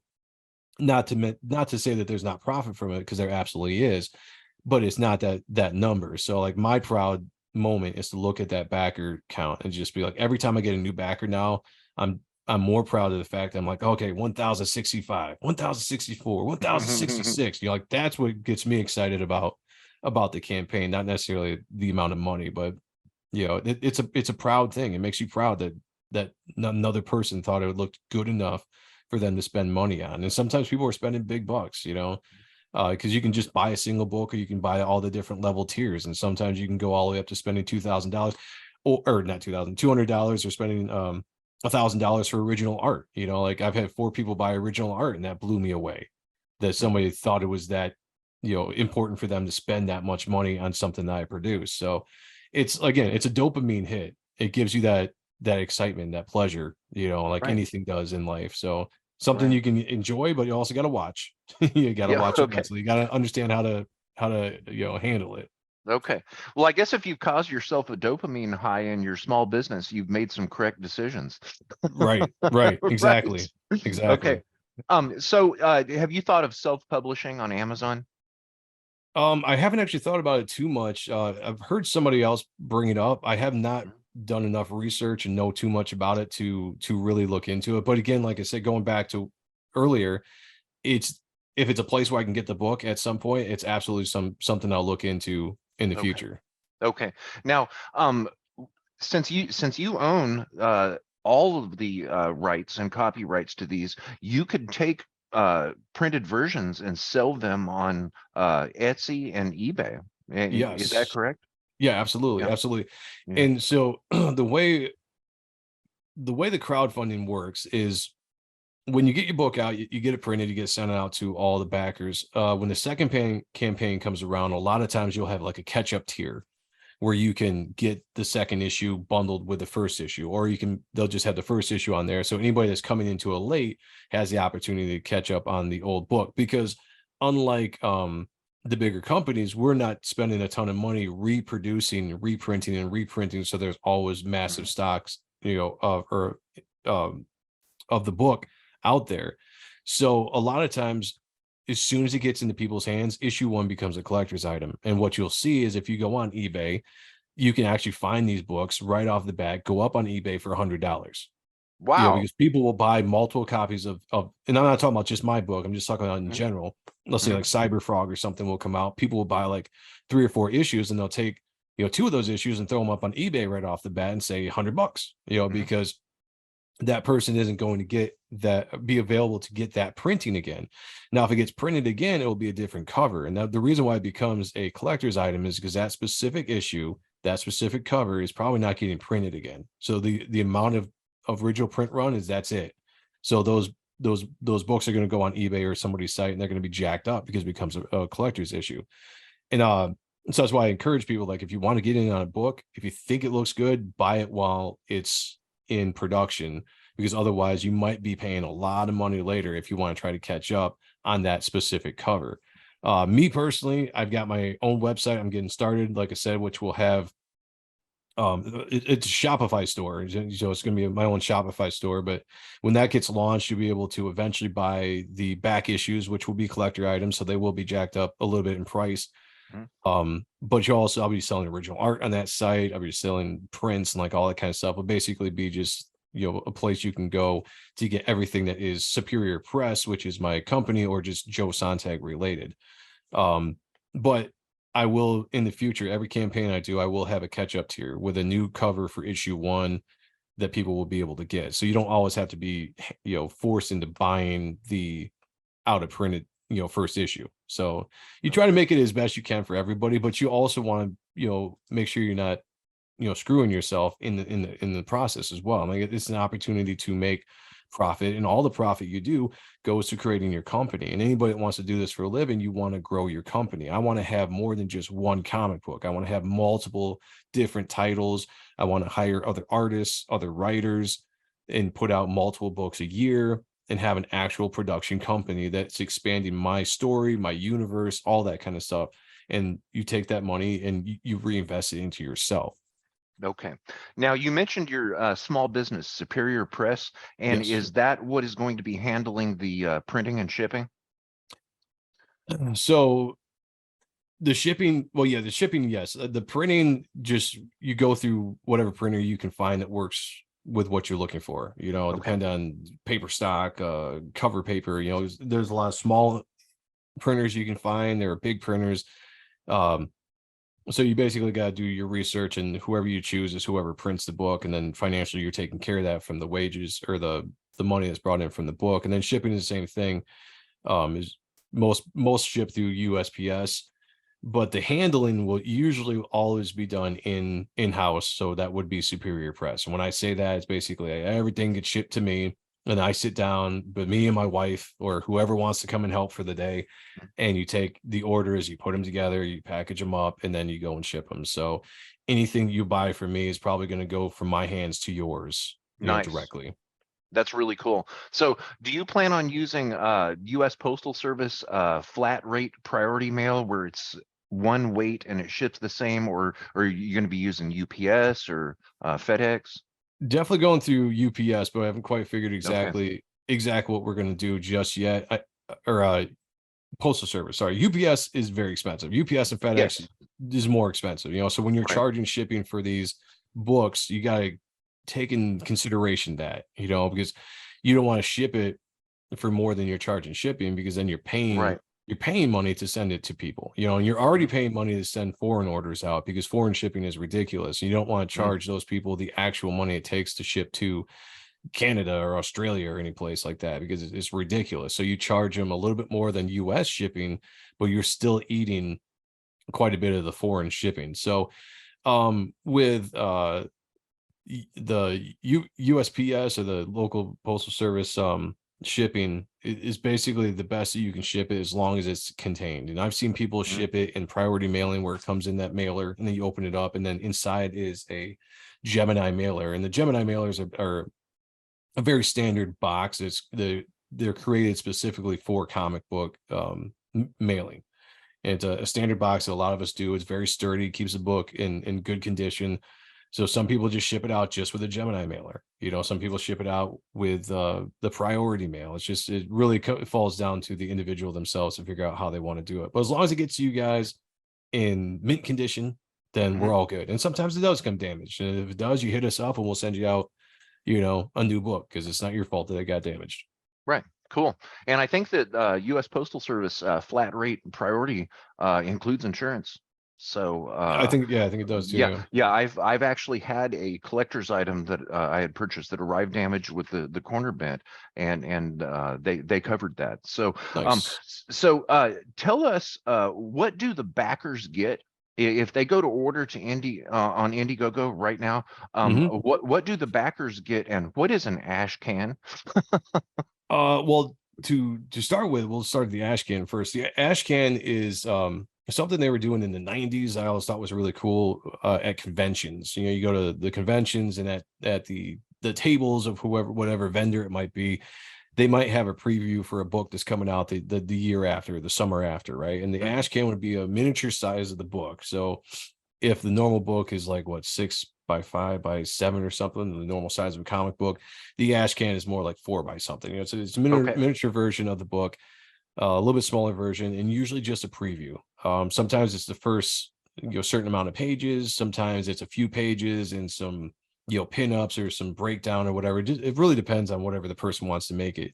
But usually it's always in black and white. It's always cheaply made, so that they can sell it for cheap, or sometimes just give it away. My ash can was well, my ash can was this size. It was a little bit smaller than the actual comic. Okay. Um, and I Sweet. wanted to. I sold this for $20, and it was $20 free shipping. And the way I did it was basically anybody that saw it, if you were interested, you just DM'd me in any of my social media, and I shipped it out to you. And what I did is I put a foil cover on it, because I wanted it to be a little bit more impressive than a traditional ash can, which is usually printed on cardstock. Mhm. And I just wanted to make it a little bit more prestige. So that was my ash can. It was the first 6 issues, or first 6 pages of the book, fully scripted, black and white. So it gave you just a taste of the opening scene of the book and what to expect, and give you a little bit of the story, hopefully enough to pull you in and get you intrigued to want to back the entire book. So that's basically what an ash can is. A lot of Okay. people do ash cans on every campaign. This was done before to kind of push excitement and create buzz, which it absolutely did. Okay. um I'll probably have a second ash can on the next campaign, but it probably won't come out beforehand, because almost like they say in music, you got a lifetime to work on your first album. The next album's got to come out like in that 6 months, 6 month period, right? You have a Mhm. short amount of time to get your next campaign ready and all this stuff. So I'll probably offer, if for collectors wise, a second ash can on the campaign, but something you probably have to back so you don't get it, right off the bat. Okay. But yeah, that's all an ash can is. Basically just a mini version that you use it for advertising and generating excitement and buzz. Okay. What was the other question? I'm The other sorry. one is what I'm sorry, I shouldn't have combined those in two there. What do the backers get? Oh, the Let's say backers. Okay. somebody goes online right now and goes and orders this. What are they going to get for becoming a backer? Yeah, well, obviously you get the book, Right. depending on whatever Right. tier. So everything on the campaign is broke down into tiers. Hmm. You can back just the book itself. You could back because I've got variant covers, which is just a different cover by a different artist, same book, just different covers. A lot of people like to combine that. So there's bundles that you can back for the book. There's an all-in tier that gets everything plus exclusive an exclusive full foil ash can and stuff like that in the all-in tier. But regardless, anybody that backs, whether it's one issue or you get the all-in tier, everybody just for backing is going to get 4 trading cards. I think we're looking at a full foil print, a okay, here got an example here. This is something I'm proud of and something I'm spending a good amount of money for the backers, but I wanted to give back to the backers. Everybody's gonna, this is a metal print. Whoa. This is I think a 5x6 metal print of the cover of the ash can. Just for backing it, Oh, everybody's getting this, and nice. yeah, so I don't know if I'll do it again because it's expensive. Mm, When you get to a okay. thousand backers, this gets in Yeah. like an expensive free tier. So I don't know if this will ever Okay. happen again on a Reaper Destroyer campaign, but everybody that backs the first issue or the first campaign gets this automatically for backing, will come in your package along with the Okay. trading cards, along with the prints. You're gonna get stickers. Any of our stretch goals that we've put on there. So you get quite a bit. You get quite a bit extra with the campaign besides just the book itself. Okay. Nice. Um, I think I better go order right now because I want that. Yeah, it's awesome. I mean, just seeing the Yeah. example I have in my hand, like the metal prints and it doesn't even do justice like here, like in person, like it's just it looks awesome. Like if anybody's ever seen a metal Beautiful. print, it's really cool. Yeah, it makes everything look great and it's solid. I mean, I'm just talking about, yeah, it Okay, hurts somebody beautiful. with So that's gonna be in the backers. They don't have to DM you and tell nope. tell you, Yep. hey, don't forget to put my metal print Yeah. inside there. Okay. Yeah, so the way that would go is like if you get your when we go to fulfill and you see the order, and the let's just say I say, blah blah blah backed issue 1 cover A or whatever. And I would see that and be like, all right, well, automatically I'm gonna go to this pile, and this pile has everything that everybody's getting per whatever, and that will automatically be picked up and put in with the book and then shipped out together. So Okay. yeah, everybody gets all the quote unquote stretch goals or extras, whatever people want to call it. But Okay.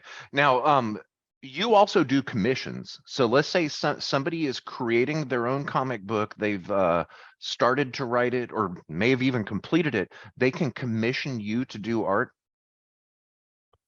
yeah, I take commissions for covers and pinups, or covers. if you want art for to use for a trading card or whatever, it's all kind of the same thing.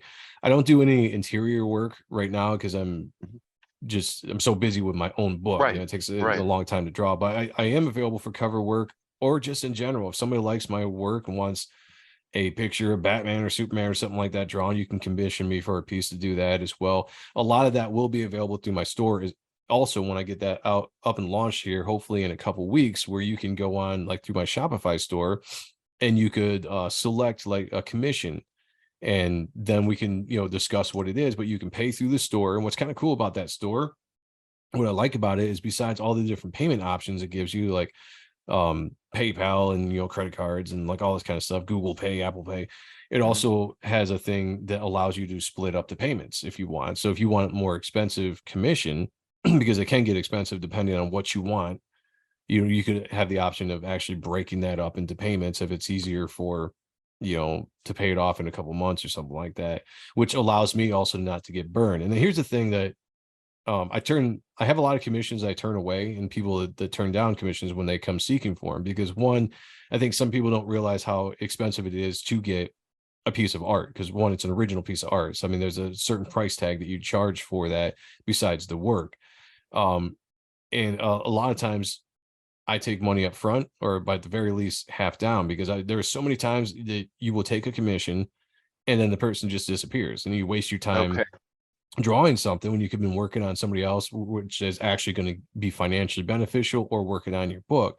So I went to a policy a long time ago that was like money up front, and anybody, and you do that to weed out the people that might not be serious. So if somebody seriously wants a commission from me, I will do it for them.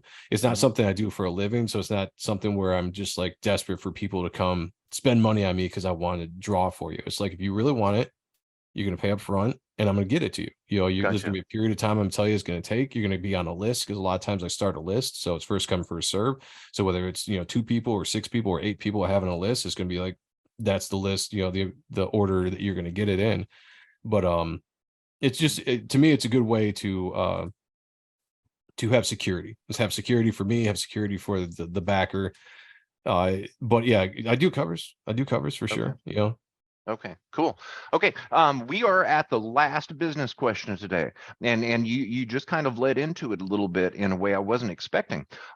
Throughout your journey into this, what would you say is a good example of an unexpected downturn? I mean, something where you just like hit a brick wall and like didn't see it coming. What have you learned?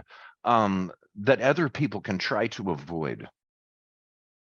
It's funny because when this is all said and done, I'm gonna put out a video, or I'm gonna do a live stream where it's gonna be just that. I'm gonna talk about Okay, everything that I learned, nice. and I'll go into Okay, depth of like all the stuff that I've just experienced through doing this first process. okay, Um, right off the bat, though, I mean, just when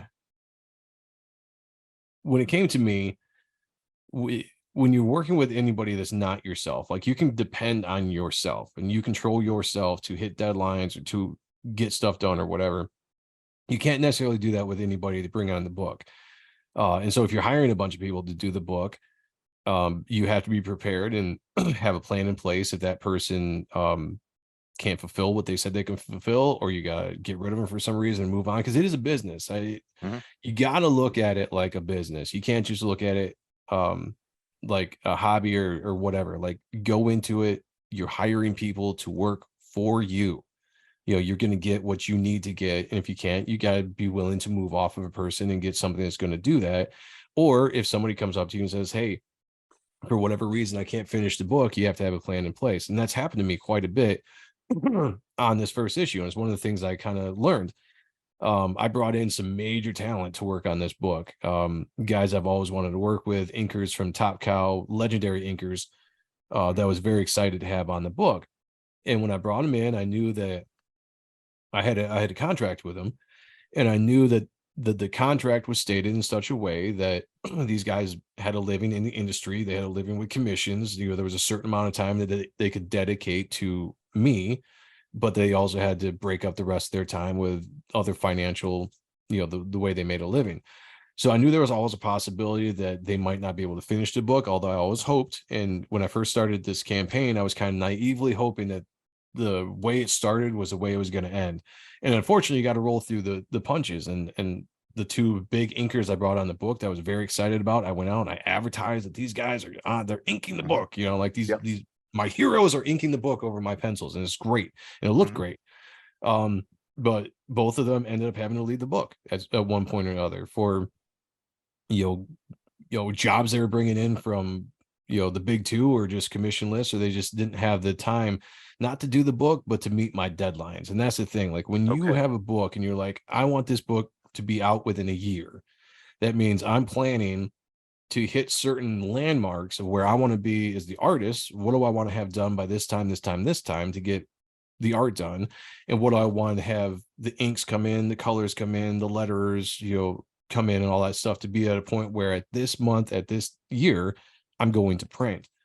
And when you lose people on the book, it's very disappointing. Like, there's, there's no way around the fact that it's just disappointing, you know. Mhm. But you can't spend a lot of time worrying about it. You got to get back up on the horse. You got to figure out, well, how am I going to replace them? You know, so with those guys, I ended up, instead of having two guys primarily ink the book, I went out and got other people that I really admired, that were in the industry to do inks on the book. And I just was like, instead of having, two people, I'm just going to go out and grab who I can. And I would reach out to people and be like, hey, do you have time to do the book? How many pages do you think you could do? And somebody would be like, I could do 1 page for you, or I could do 3. I got enough time to do 4 pages. Be like, great, let's get that done. I'm going to send you the pages. Here you go. And you get the work, and you try to keep the quality of the book the same throughout, and then eventually I decided to start inking some of my own pages too, because we're getting to that point where I need to get the book out. And the most important thing to me, and the most important thing to any um, campaign creator, is to get your book out. I'm trying to get it out on time. I wanted to get it out in July.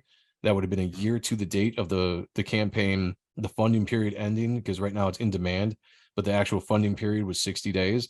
And because of certain people leaving the book, it had to be pushed back. But as long as you're getting it out within the proximity to the time you wanted to, I still consider it a success. So if I can get the book ready to go in the printer by like the end of September, so I'm getting it out hopefully around October, I'll still consider that a success, and right around the time that I aim to get it out. But that's Okay. that's one of the big things, is just when you take on not partners, but when you hire people on to do work that you can't do, sometimes it's going to go wrong. That's just the way it is. And unfortunately, it happens. Everybody goes through it. And you just have to make sure you have a plan in place to make sure that the next person to come on is the same quality, or sometimes you get lucky and you get somebody that comes on that's even better, and you're like, great, but as long as the quality of the book is there, you keep on Oh, rolling. But that's one of the big things I learned. okay, very cool. Thank you for elaborating on that. We're down to only 2 questions left, and I'm actually going to swap the order of these to keep this momentum, All with right. what you've been describing here. Um, because you have just touched on this a little bit. Now, for anyone young or old, anybody that may be watching this in the future that has a dream or a goal, aspirations of doing what you've done. Let's say somebody has written their own comic, perhaps illustrated it. Maybe they're just starting, maybe they're halfway done, maybe they're finished, and maybe they're looking at you going, wait a second, who was that $65,000 guy on the internet? Yeah. What what would you say to someone looking at emulating your success? Would you have a single best piece of advice that you could give them? um First of all, I'd say if anybody watches this, my inbox is always free. If anybody ever wants to hit me up, whether it's Twitter or whatever it's called now, X, Facebook or whatever, I'm always down if I have the time to talk with you about any specific questions. If you're a new creator and getting into it, because that's what people did for me. And we Nice. always want to make sure we pay it forward and give it back, because a lot of us, we don't get to where we're at without somebody, multiple people helping us get there. As far as the actual comic book and creating of it, I'd say just just do it. Like, if you I was in a period before I was committed to actually doing the book. I was in this mind space of like, well, I got to make sure that my art is this level before I do the book. Like in my mind, I'm like, I got to make sure I'm this. And the problem is that you might not ever actually get to that place. So then you just waste time, you waste years. And I took like 2 years trying to get myself prepared, mentally prepared to do the book. And did it help? Yeah, it probably helped. But could I have launched it earlier? Yeah, probably. Like, how much time did I waste? You know, trying to get to that point instead of just doing it. So my biggest thing would be just do it. All right. Mhm. There's a caveat to that. When I say just do it, make sure that if this is what you want to do for a living, and again, if you're a hobbyist and you don't really care, more power to you. Still the same advice. Just do it. Go out, put it out, get it out there. But if you want it to be quality, if you are an artist creator, take a look at yourself and really ask a tough question. um is your art to the level, a professional style level? And people can still pick my art apart. I'm not saying I'm up here and everybody else is down there. I'm not. I'm just at a Mhm. point where I was very confident in my skill and I could tell a story sequentially. Are you at that level? If so, great. If not, maybe you should think about hiring somebody else to draw the book. Because what's the important thing? Do we want to feed our ego to say like, hey, I'm the artist of this book? Or do you want to get your story out there? Do you want to start developing, your product and building your company? And does that mean maybe you delay yourself because you can find a better artist than yourself on the book? So get the best you can, get the best colorist you can, get the best letterer you can. When I said earlier, don't cheat the corners, that's what I mean. Like, Mhm. if you want the book to look good, go get people that are going to be the talent to make it look good. And if that is yourself as well, then great. I brought on other writers on the book because at the time I looked at myself and I was like, what are the weaknesses in myself for creative right now? The weakness is writing. When I first started, I was like, I can do this, I can do this. I'm iffy on this. I need somebody that's strong in this department to come in and help me out because I don't want the project to be weak because this little section is weak. So you want to fill in all the sections, that takes to make a comic book and make sure that there are strengths there with people that know what they're doing, preferably with some experience. And there's tons of talent out there. It doesn't have to be people that worked in the industry. There's tons of amateur talent out there that are just looking for an opportunity to be on a book. If you just spend a little bit of time and effort to actually go out and search for it, you're going to find it. So that's the biggest thing. Do it, but do it right. Bring all those elements in. Put something out there that when you show, the goal is when you come out and you say, hey, everybody, I got a book coming out and check it out. Here's a preview. And you make a post on social media or whatever, and you're showing it off for the first time. You're like, hey, this book is about blah, blah, blah, blah, blah. Here's an example of what it looks like. Mhm. You want to be able to drop a cool image that sells the design of the character, the look of the book, and then maybe if you get a chance, a page of sequential art that shows what the interior of the book is. And when you do that, you want to have the reaction that people see it, complete strangers that might just be going along on their feed because somebody shared it, and it just popped up for some reason, and you catch them for a second and you actually make them stop and look at it. And they are like, wow, that's awesome. I'm going to check it out. I actually want to check it out. I want to sign up to your mailing list based on just a little bit of what you show me. Why? Because you're going after people that have been reading comic books probably for their entire life, however old they might be, and they know what looks good and what doesn't look good. And if you present them something that doesn't look good, they're just going to keep on scrolling. They're not going to give you a second chance. You're not going to bring in anybody new. But if you give them that eye candy, that right off the bat is just going to pull them in, then you got them. You probably Mhm. got them from that moment to the time when you launch the book, because they'll probably start following you on social media because they want to know when the book launches. And there, boom, you got a potential customer ready to back the book when you launch. So do it, don't wait, and make sure it's the best it possibly can before you put it out on the shelves. Okay. Oh, That is also yep. on that, as far as creators go, I was kind of that's just like the production of the book. But what you can do when crowdfunding wise, a big thing what you can do is utilize social media, utilize YouTube. One thing that was told to me was create a YouTube channel, try to create a show, try to get out there so you yourself, the creator, gets out there and people can see you. They get to learn you. They get to know your personality. And you control a show. You can constantly be talking about your book. You can constantly be doing updates, besides whatever it is that you want to do for entertainment on the show to get people in. So try to build a YouTube channel out. They take a long time. It's slow to get those up. But get out there, get people to know you, because a lot of times people will back the book because it looks good, yes. But some people will also back the book because they personally like you and they want to see you have success and they want to support you. So that's another element of getting more support as well. So it's, you sell yourself, you sell the product. And also when you're out on the show, if I release the book, I do a show twice a week. If I release the book and there's any kind of issues and for some reason somebody's having a hard time getting a hold of me, they can always jump in my chat live and be like, hey, Yeah.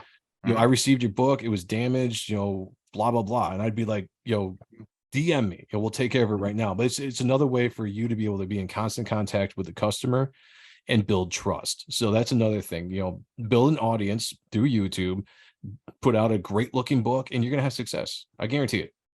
Okay. Absolutely wonderful. That it's very kind and generous of you to be willing to help other people that are just getting started as well. Kind of paying it back. You got Um, to. Like, everybody does it. yeah. Like I Yeah. said, so many people did it for me, and if I didn't do it, it would be a crime. It would be a criminal if I Right. didn't do it, because I would not be where I'm at if I didn't have other people helping me every step of the way, giving me advice of everything that they learned. Okay. Beautiful. Last question. There's this new thing. Well, I guess it's not new. There's this recent discussion of artificial intelligence or Mm. AI, and it seems like the opinions of it are broad ranging. Some people find it laughable. Some people find it concerning, and I've even seen some people that are genuinely afraid for their careers. Do you think that AI presents a genuine threat to creatives?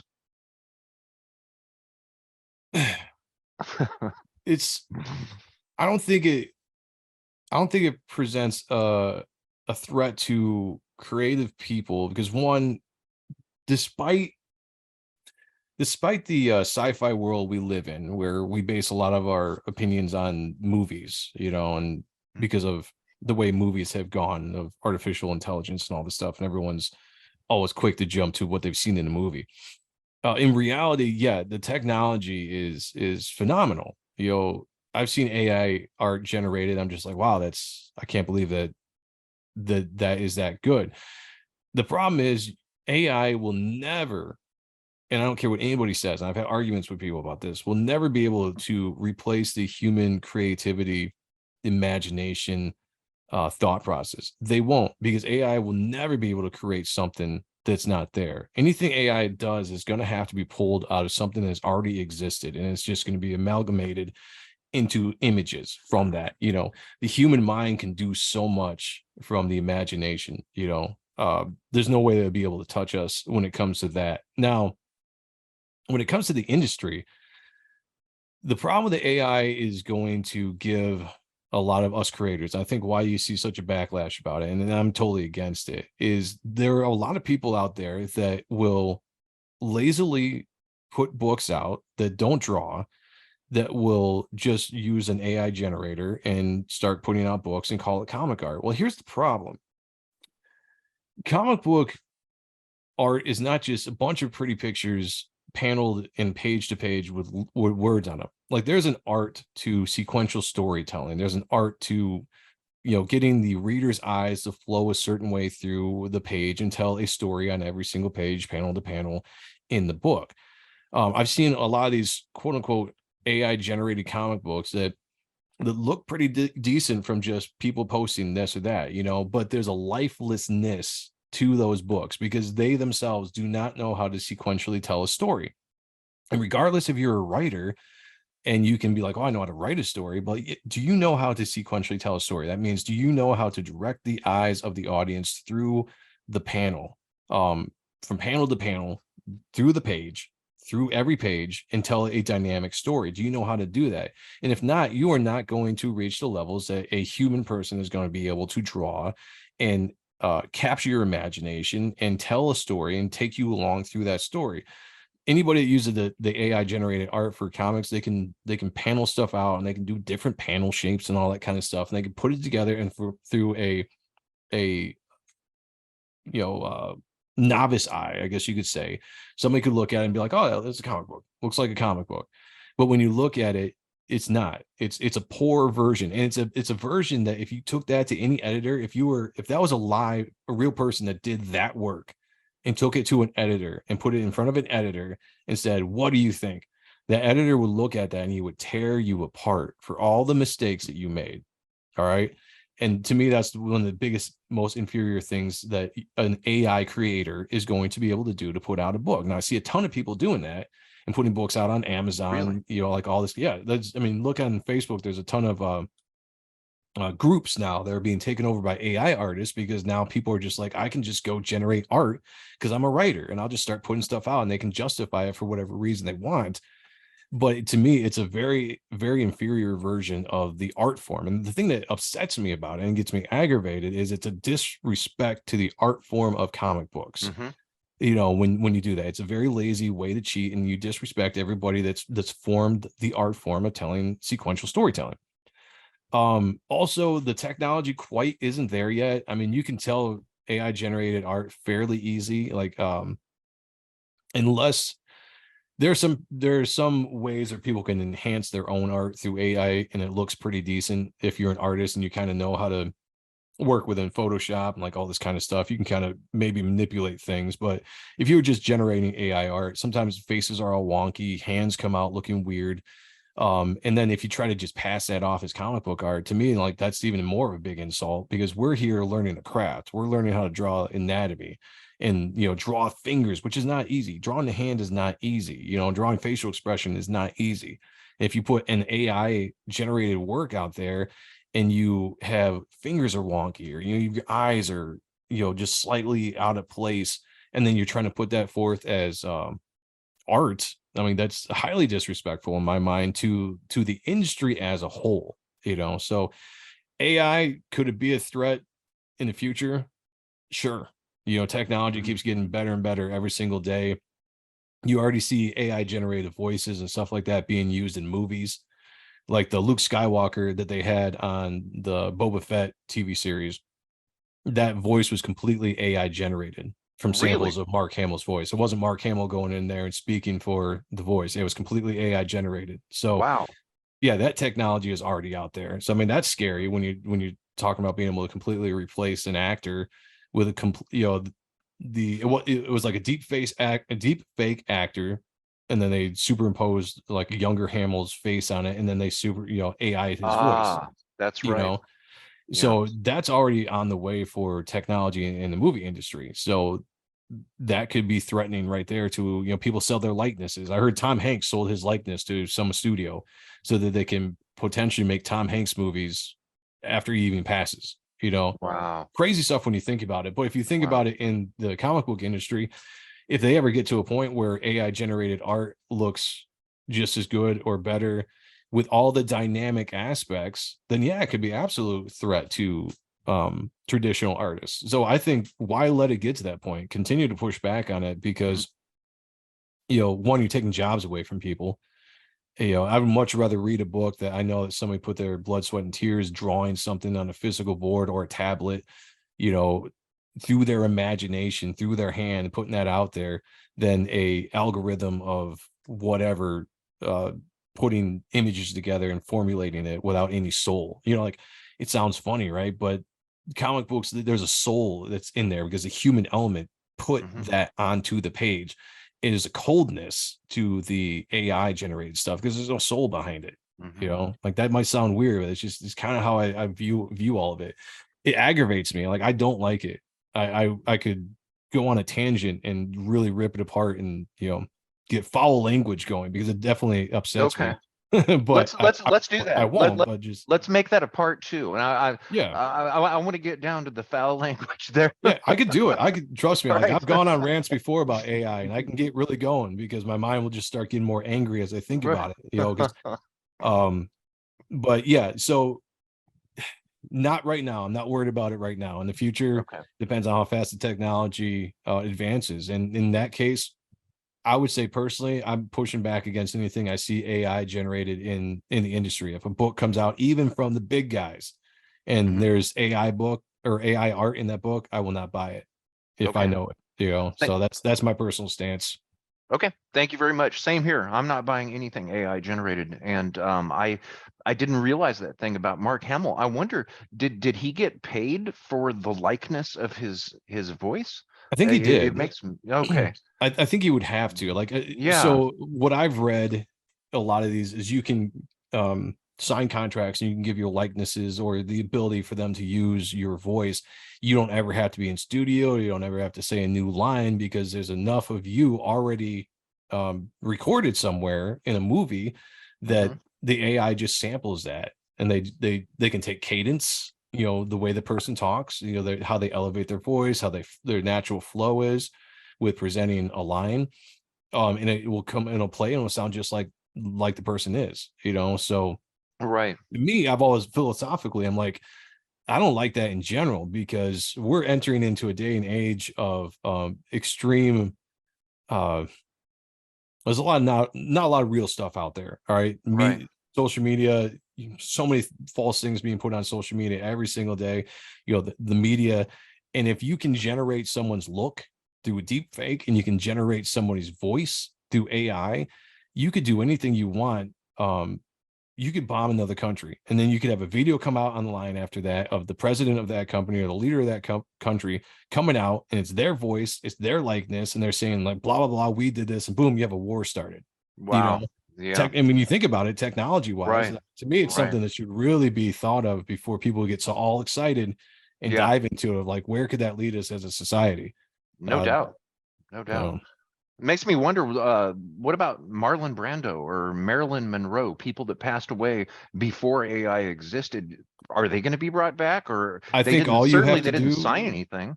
I think all you have to do to go to those people's estates. Who owns Okay. the rights to them? And you can go to Okay. them and be like, look, we will give you millions of dollars to sign on the dotted line so we can use their likeness, their voice for however long. And somebody's gonna probably be like, sure, give me Wow. the money. And Wow. now you could go and you could resurrect Marilyn Monroe and put her into a movie because technology is a way that you could probably do it. You got enough sampling out there, you could have a voice be AI generated to the point where now you got a new movie starring Marilyn Monroe. Wow. I That's mean, that's absolutely, that's crazy. that's going to be the future of movies because Hmm. they're going to have all these people that sign their likeness away. Like I said, Tom Hanks, as far as I know, has already done it. I think there's Wow. other actors that have talked about doing it. And like 50 years from now, you could have a movie of Tom Hanks in whatever age, pick an age you want him to be. In that movie, he would, be that age in that movie. He would act just like him. It would sound just like him, Wow. to a point. Okay. Yeah. It's crazy, man. Forrest Gump number 43 coming Right. out in Yeah. 2175. Exactly. Right. Joe, hey, Exactly. thank you so much. This has been very enjoyable talking to you. And I'm wondering, where do you like to be found online? Oh yeah, any social media is fine. Primarily, I'm Okay. on X, I guess now is what we call it, but X Twitter is primarily Okay. where you can find me. Also, Facebook, Instagram. Just look up Joe Sontag or Joe M Sontag. You'll find me. Also on YouTube, Joe M Sontag. I have 2 shows a week, Tuesday nights at 10. I'm appreciating comic book art, where we sit down with my co-hosts Sean and Kayla, Mhm. and we look at just awesome art, the stuff that inspired me, artists that I love. Look at comic books and just discuss it. Have a good time. It's a fun. It's not family friendly. Just so don't bring your kids. Definitely a water cooler kind of foul language stuff. And then on Wednesday, me and Sean have a show called Art and Stuff, which is art and stuff. But Mhm. since he's got the Jersey accent, he always Right. says art as art. So it's art and stuff. And we kind of do something similar. We talk about the stuff we love, the stuff that inspired us. A lot of times we'll have other independent creators come on and talk about their books, their projects. Sometimes we'll have people from the industry come on and talk about their careers, and that's always fun to be able to talk to heroes as Mhm. well. So yeah, definitely follow that channel, subscribe to it, trying to build it up as much as possible. But yeah, just search me out. You'll find me, trust me. Okay. Yep. I love your YouTube shows. Thank you. And stick around. I'm going to take this out. Was there anything I did not ask you today that you wish I would have? Not that I can think of. I mean, Okay. Okay. Well, if you, we didn't go much into the band life, but we can do that next time. okay, that sounds excellent. Folks, for those of you watching or listening to this and you have enjoyed any part of it, perhaps you've learned something from it, go and check out Joe M. Sontag. He's really easy to find. I checked him on Google this morning, and what you do is you just type in his name, Joe, middle initial M, last name Sontag, which is Sonntag. And if Yes. you just put Joe M. Sontag in Google, he's the top 10 results. All And this right. also, yeah, this also he's covered there. Google's got it right. And then you can do the same thing with YouTube. Type in Joe M. Sontag, Sonntag, and you're going to pull up his shows, which I highly recommend. So go and check out Reaper Destroyer. Please do. Check out his Indiegogo. And you may just very well find something that you will love. Joe, it was a pleasure speaking to you today. It was great being here. Thank you for having me. Yes, sir. Have a nice afternoon. You as well. Okay. Bye-bye.